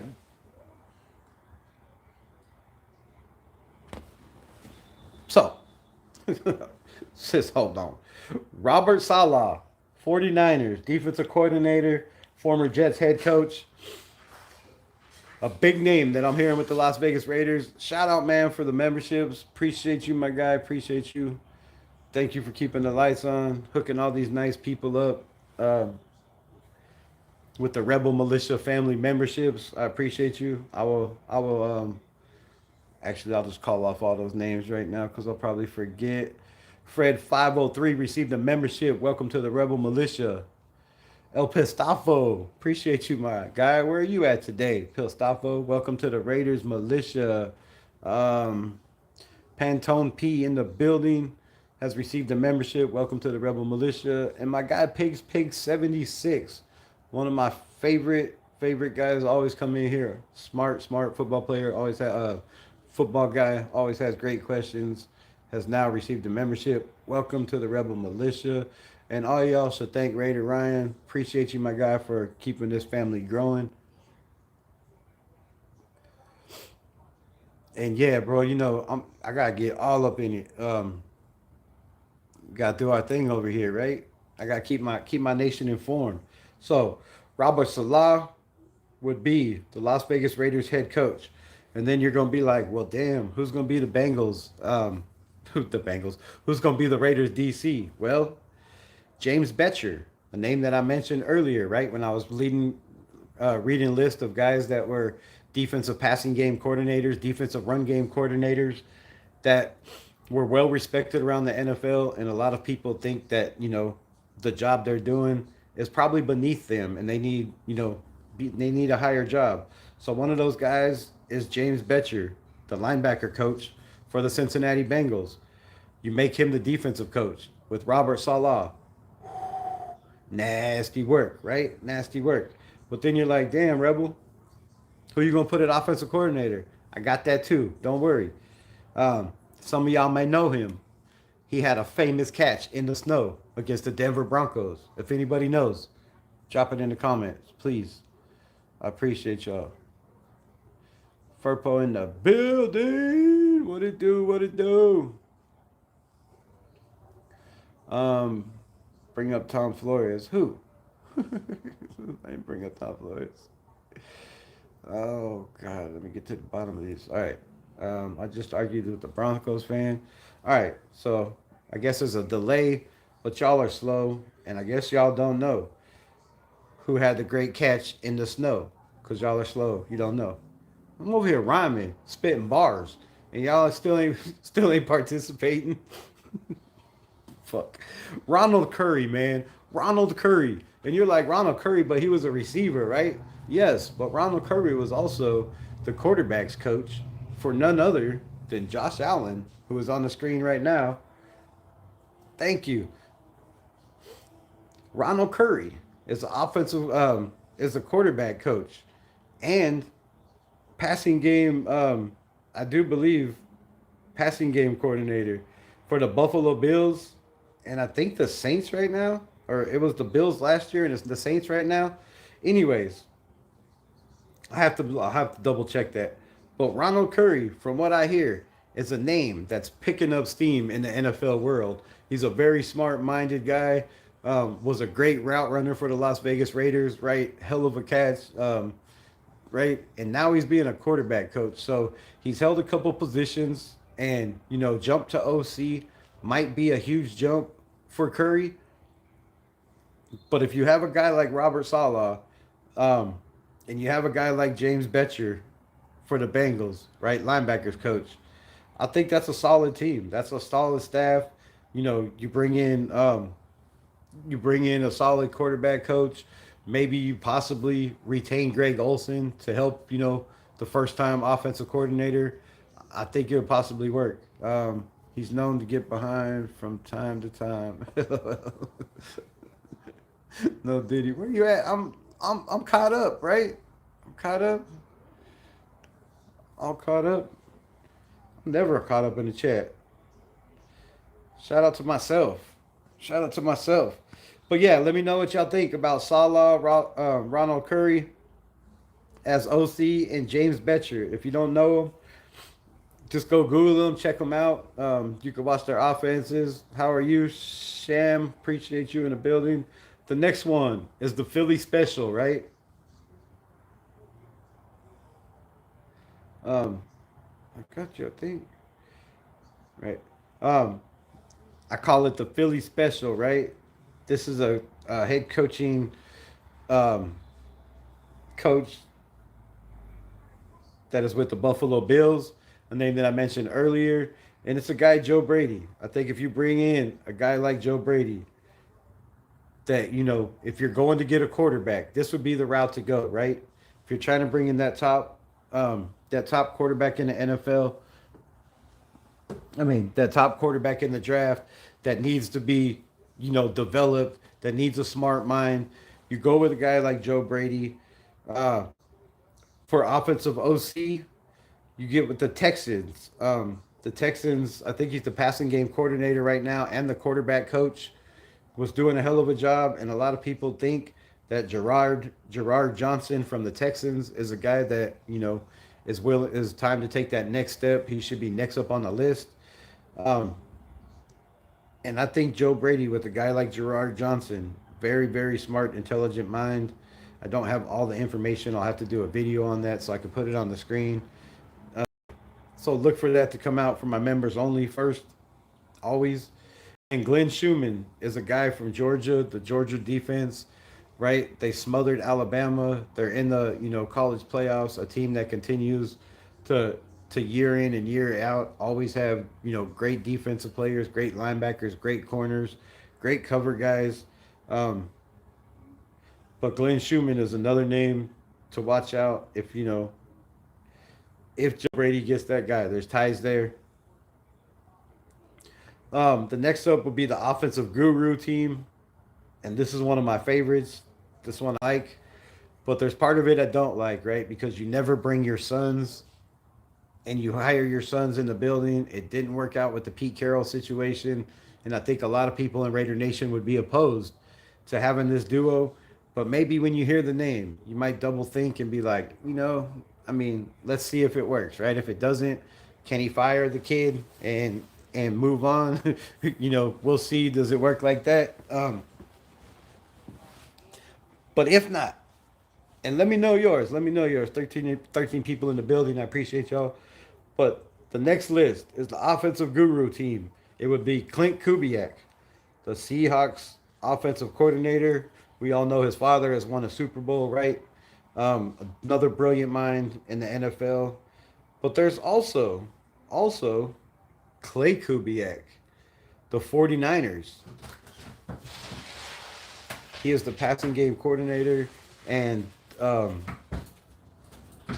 passing game coordinator and assistant, I think, OC for the San Francisco 49ers and the quarterback coach. I mean, doing a great job over there. Just look at the issues and the injuries they've had with the 49ers. Is another kid that you could throw in that mix. Young, smart mind. Obviously, comes from that Klubiak pedigree. And then Deontay Lynn, USC's defensive coordinator. Yes, there's ties there, obviously. But I think that would be a nice coaching staff too. And then third on the list would be the veteran reset. Vance Joseph, the Broncos, right? Thad Lewis for the Bucks that I talked about was, had a lot of people in the NFL that thought it was time that maybe the Bucks should have promoted Liam Cohen and you know, promoted Thad to the OC, but they didn't do that, and the Bucks are struggling this year. Maybe their coach, it's time to move on from him. So we'll see how that goes. But there was a lot of people that talked about it, and I mentioned it last year that maybe Liam Cohen, maybe they shouldn't let him leave the building, and maybe he should get a promotion in the building. But so Thad Lewis, and then DeMarcus Covington for the Packers, right? DeMarcus Covington is a guy that is Jeff Hafley's right hand man. He's the defensive back coach. He's the guy that helps with the defense, set up the defensive scheme, set up the run game and the passing game coordinator. So another guy that is very, very, very well respected, one of those genius minds in the NFL, like a Mike McDonald, right? Like a John Gruden type, where the guy is in the building constantly, just learning every aspect of the NFL that he possibly can to do what he loves and possibly get a job. So, watch out for that name. DeMarcus Covington is another big name that I keep hearing, and with Vance Joseph and Thad Lewis from the Bucks, I think that would be a scary ass coaching team. And then number two would be Jesse Mentor, the Chargers DC, Josh McCown, the Vikings offensive coordinator. Appreciate the 100 times 7, whatever that was. Appreciate you. Josh McCown. Josh McCown's is the Vikings quarterback coach. Just look what he did with Sam Darnold. Look what he's doing with Bozemeyer, the seventh round pick that came in and won the game or helped win the game, keep Minnesota in the game. A former quarterback, right? Josh McCown has been around the NFL. He's seen every defense. He's a guy that, as an offensive coordinator, could scheme up, against defense as well because he's seen it. He knows how teams are going to work, what defensive coordinators think, because it wasn't too long ago that he was in the NFL. So Josh McCown is another name that I'm hearing, and then Jim Leonard is one of those names that is a Sean Payton guy that he brought in, to tighten up this defense, to make everything work, to put personnel in the right positions. Jim Leonard is one of those dudes that you're going to hear a lot of. Definitely, definitely, very, very soon. So another name to keep an eye on. That would be second, and then first overall. First overall would be Chris Shula from the Rams. Um, Nate Shehas, which is also the Rams passing game coordinator I talked about earlier, and Christian Parker from the Eagles. Christian Parker has done a damn good job with the defense over there with the Eagles. Comes from that Nick Fangio tree, which would be just a damn good defense anywhere you go. Anybody that comes out of that comes from a Nick Fangio staff and has their own kind of little style would be dangerous. But a name that I'm hearing an awful lot is Christian Parker is one of those guys that's next on the list to take up those defensive steps. Um, why would all these go together? Well, let me tell you, the Sean McVay staff. Um, the staff is built for continuity. Chris Shula understands how Sean McVay runs the building and brings Nate Shehas, ensures the offensive system doesn't change. Christian Parker is a rising star here, known for disguising heavy um, blitz and coverage and secondaries that fit Shula's defensive philosophy. So, like I said, Chris Parker is one of those dudes that I'm hearing a lot, and people are saying, "Yo, you should watch out for this dude."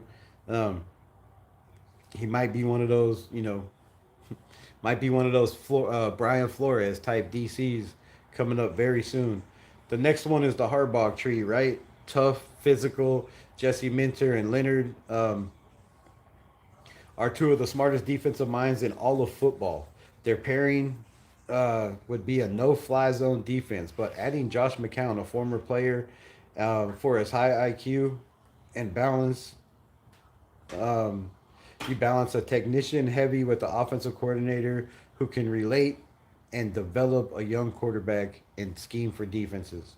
So, just something to think about. Number three would be the veteran set stability and growth. It would be Vance Joseph. Vance Joseph provides the been there, done that leadership. Thad Lewis is one of the hottest OC names um, coming from his work with Baker Mayfield. And DeMarcus Covington is a young, high energy DC who would thrive under Joseph's mentorship. Number four would be the Kubiak situation, and this is why you go with Kubiak in that situation. Damn, I can't believe it's already been 2 hours. Kubiak slash Shanahan tree is a wide zone scheme, which should help Ashton Genty, right? Get to the outside. Um, Mostly successful in the NFL. Having Clint and Clay Kubiak running the offense ensures a master class in offensive play calling. Um, Dante Layton adds a modern, aggressive defensive flavor to a team that would likely be scoring 30 points a game. Sounds like, the Kubiak thing is a nice fit, right? The Philly special. Joe Brady, Gerard Johnson are two of the best quarterback developers on the market. So if you're looking to get a Fernando Mendoza, you might want to go the number five Philly special route. And, the Philly special route would be Joe Brady, Gerard Johnson, um, two of the best quarterback developers on the market. If you're drafting a quarterback, the staff you want is Glenn Schumann, is the wild card. From the Kirby Smart tree, I mean, come on, bro. How you go wrong with that? From the Kirby Smart tree, who brings a pro style complex pressure package from college ranks. Sounds like another damn good combination, right? Let me know. Let me know. 1 through 10. 10 being the highest.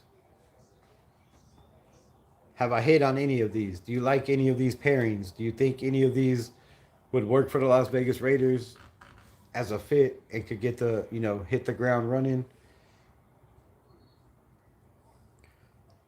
Um, what else we got?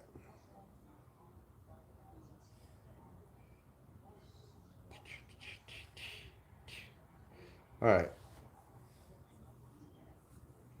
So if you're looking for a Super Bowl within the next 3 years, here's my combinations, right? Here's my combinations. I gave you the other five. You could probably guess who the other two are.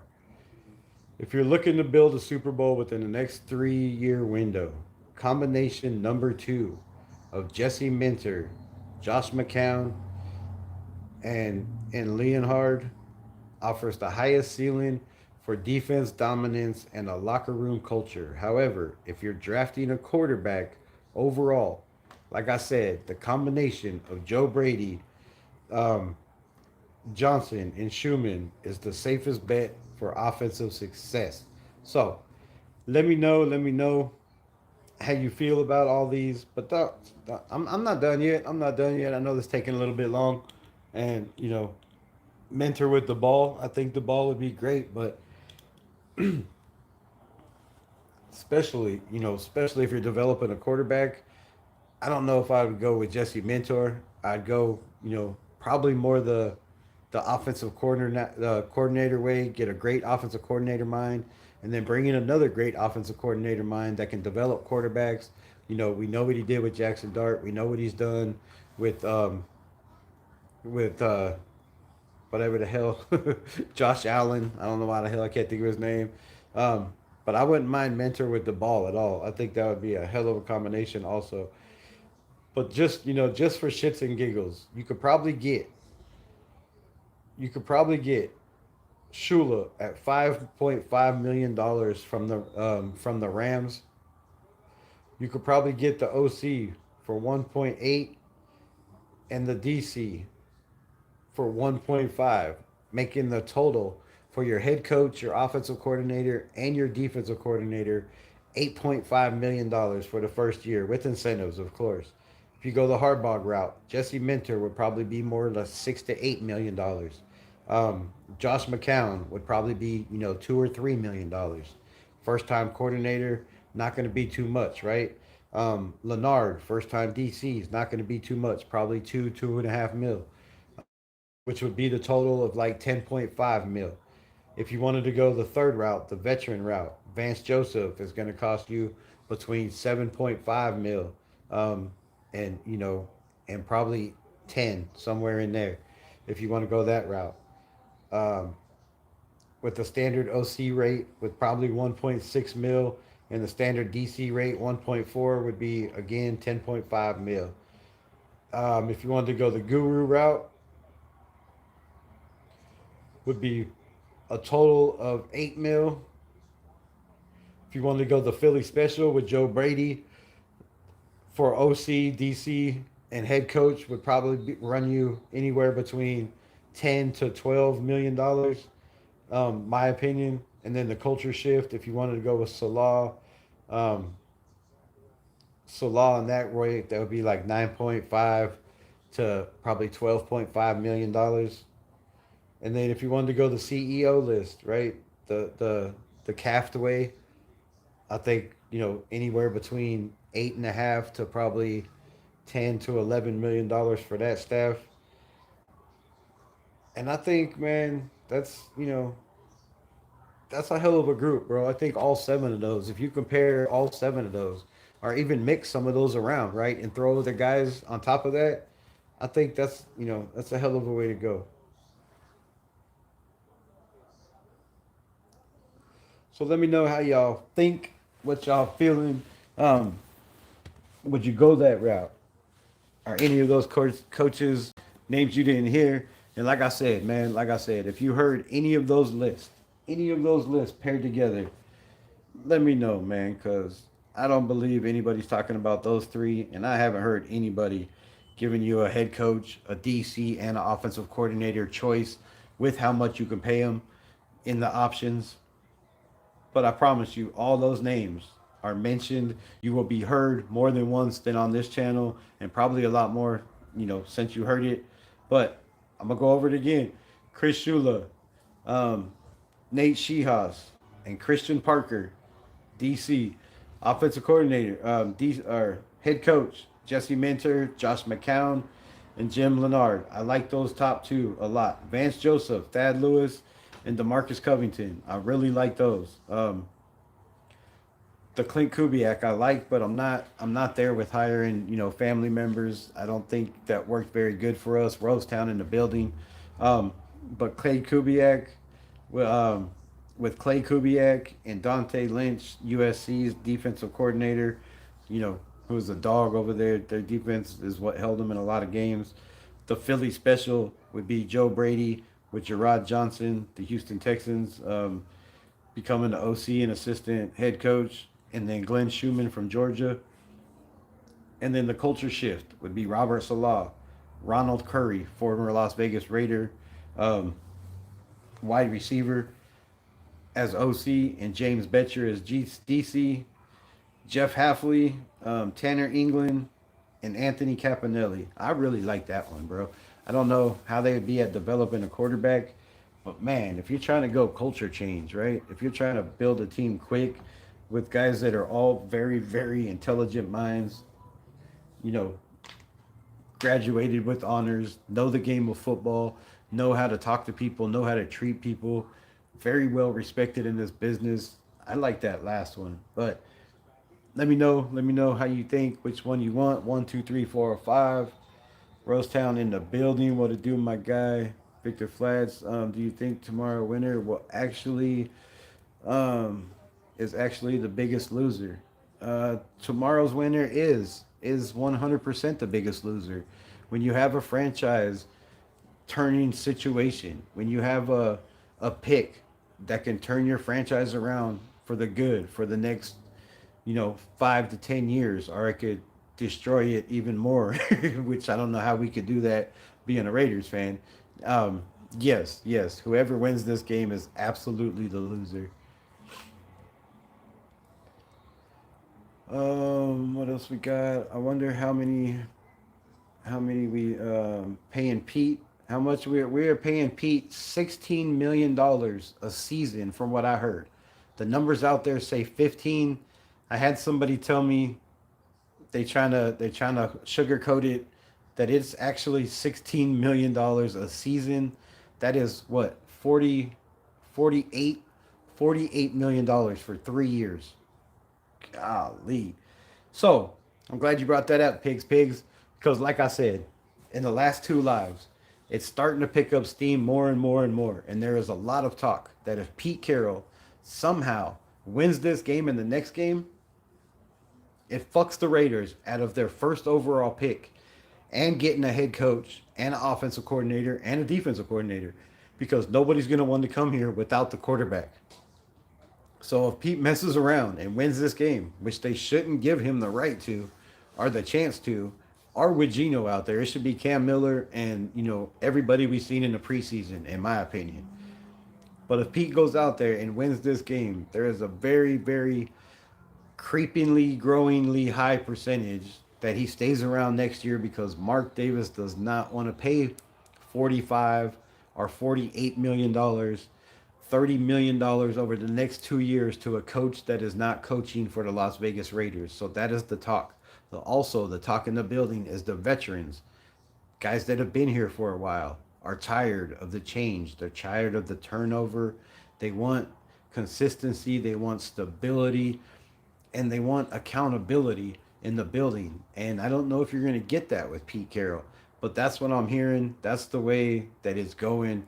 And there is a chance that Geno Smith does come back with Pete Carroll, but there's a bigger chance that Pete Carroll comes back without his family, without his three sons, and goes and gets a new offensive coordinator. He goes and gets a new offensive line coach, goes and gets a new passing game coordinator slash assistant coordinator, and goes and gets a new quarterback. That is the talk in the building. That if he could be willing to go that route, Mark Davis would much rather have a veteran leadership, a guy that could develop the defense. But there's a problem with that, in my opinion. You're going to have to go fire Patrick Graham. And I'm not sure the Raiders players, matter of fact, I pretty much know from a little birdie that said Patrick Graham is way more favored in the building than Pete Carroll is, right? And if it's Patrick Graham or Pete Carroll, we already know. We already know. I also wonder how much Davis would be willing to spend after paying another coach to leave. Well, he went the cheap route with Antonio Pierce, right? What was it? 8 million or 5 million they reported. Some people say 8. I heard it was 5.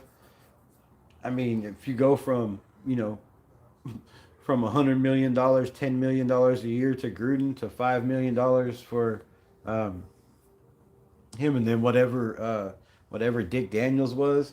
I'm sure Mark Davis is done paying people, right? I'm sure he's done paying people to sit at home on the couch and watch the Raiders lose with the product that they helped put on the field. I mean, if I was an owner, bro, I'd be done with that shit 100%. I hope y'all's night's going well. Appreciate you. Hope your night's going well. I'm 28 today. Happy birthday. Shout out to you. Salah Curry would be a neat combo. I think it would too. I think it would too. I think, a guy that knows the culture for the Raiders, knows the fan base, I think would be given a lot more time in the Raider Nation, than a guy like um than a guy like Luke Getzey got, right? Than a guy like Josh McDaniels coordinator. Who the hell was that? The Lombardi dude. Right? I think the Raider Nation would give just a little bit more courtesy to Ronald Curry coming in, if they struggled right away for the fact that, it's a new job, it would be a new job for him, a new position, an upgrade. But I think it would be cool for the Raiders, bro. I think Salah is what we need, right? That defense, that hard hitting, physical, right? A guy that no matter what happens to this defense, he's just plugging another guy right in, and they don't seem to miss a beat. Might struggle a little bit, right? But who wouldn't? So, um, I like it. I think it's a good system.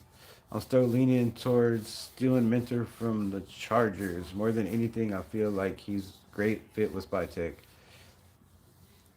I think you're gonna have to give that dude like $15 million, like Pete Carroll, right? Everybody knows what Pete Carroll's getting, and everybody knows the situation with the Raiders. Everybody knows Tom Brady's gonna be above your head. Spytek's gonna have his hand in it, so I think you're gonna have to swing for the fences. Arnie Garza, what's good? Um, and pay a whole lot of money, a whole lot of money, and Jesse Minter. I just don't feel like the connection, as long as he's been with Harbaugh, that he wants to go to the division, right? I don't feel Harbaugh and their relationship would be the same if he was like, all right, thank you for teaching me, everything I know about defense, um, but I'm gonna go dip and I'm gonna go play against you twice a year. I just don't think that's a good look for him, for his integrity, right? But some people might see it different. But if you can get him, I mean, shit, it's a hell of a defensive mind. We should trade AOC to the Packers for Malik Willis. What? You crazy? You crazy? Malik Willis is all right, man. He was all right. He played pretty well. He can make plays with his legs, but when it comes to throwing the ball and accuracy and decision making and leading receivers, man, can you do it on a consistent basis? He hasn't proven it, and maybe with being a great coach from the Mike LaFleur tree and Matt LaFleur, you know, maybe he's developed. But I ain't trading nobody for AOC. Thanks, Candy. Appreciate you. At a jail in Utah should have been funny. Have 5 years experience. What? What? Question: what would AOC do the last two games with this offensive line without Bowers? AOC would go out there and give it 100%. He would make the defensive look bad every opportunity he got. And if this offensive line played like they played last week, the Raiders would destroy the Chargers. It would not even be funny. It would not even be funny without Brock Bowers.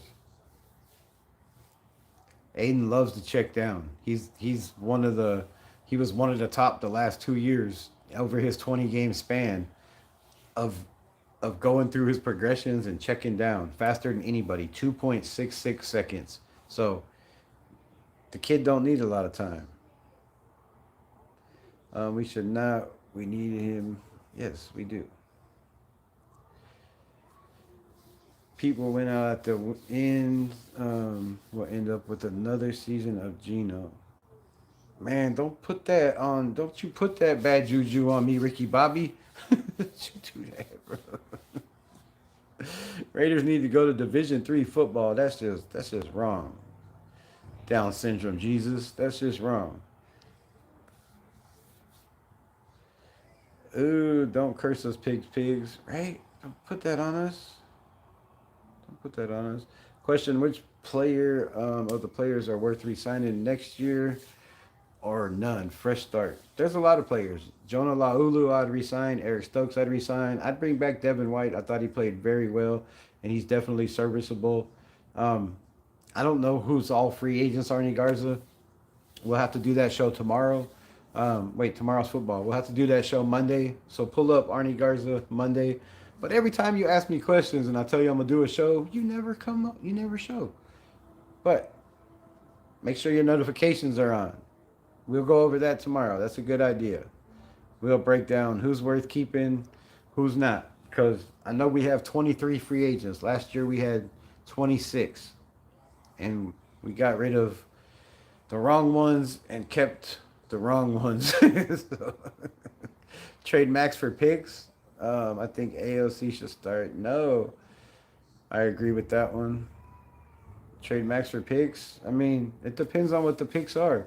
When you're continuously having knee surgery, when you have an issue where your knee has to be drained every game, and you have an ego problem where you have to play 100% of the snaps to be the greatest of all time because that's your goal and your mission, it's going to be hard to trade him for a lot. And the more he gets hurt, it's the less we're going to get.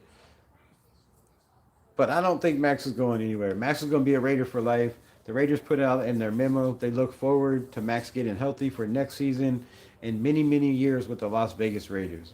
They love Max. The owner loves Max. Everybody in the building loves Max. I've heard there's some players that don't really, get along with Max, but shit, when you get paid more money than people and you yelling at them for doing the same shit you do, I can understand that. No, we need to lose you guys. I guess win or lose. Anyway, question with confidence. What is the confidence level of the Raiders win the last two games? Blow our first round chances. Um, I would say they're very high, but when you have Geno as quarterback, I would say they're very low because you never know with Geno Smith, right? You have Geno, and I feel like I said yesterday, or not yesterday, I wasn't live, but the 2 days before that, with Geno with the ball in his hand, knowing he's not going to be back in Vegas, barring a miracle, unless they decide to pay Pete because nobody else wants to coach this team and they can't get a quarterback and all those, things stack up, then Geno will probably be back. And there might be people like Max Crosby if Geno comes back saying, I want to be traded because from what I've seen on the sideline, when Geno Smith was running out of bounds and ran out of bounds 8 yards for an 8 yard loss instead of throwing it away, Max Crosby was pissed, bro. He's on the sidelines going, looking around like, what the hell?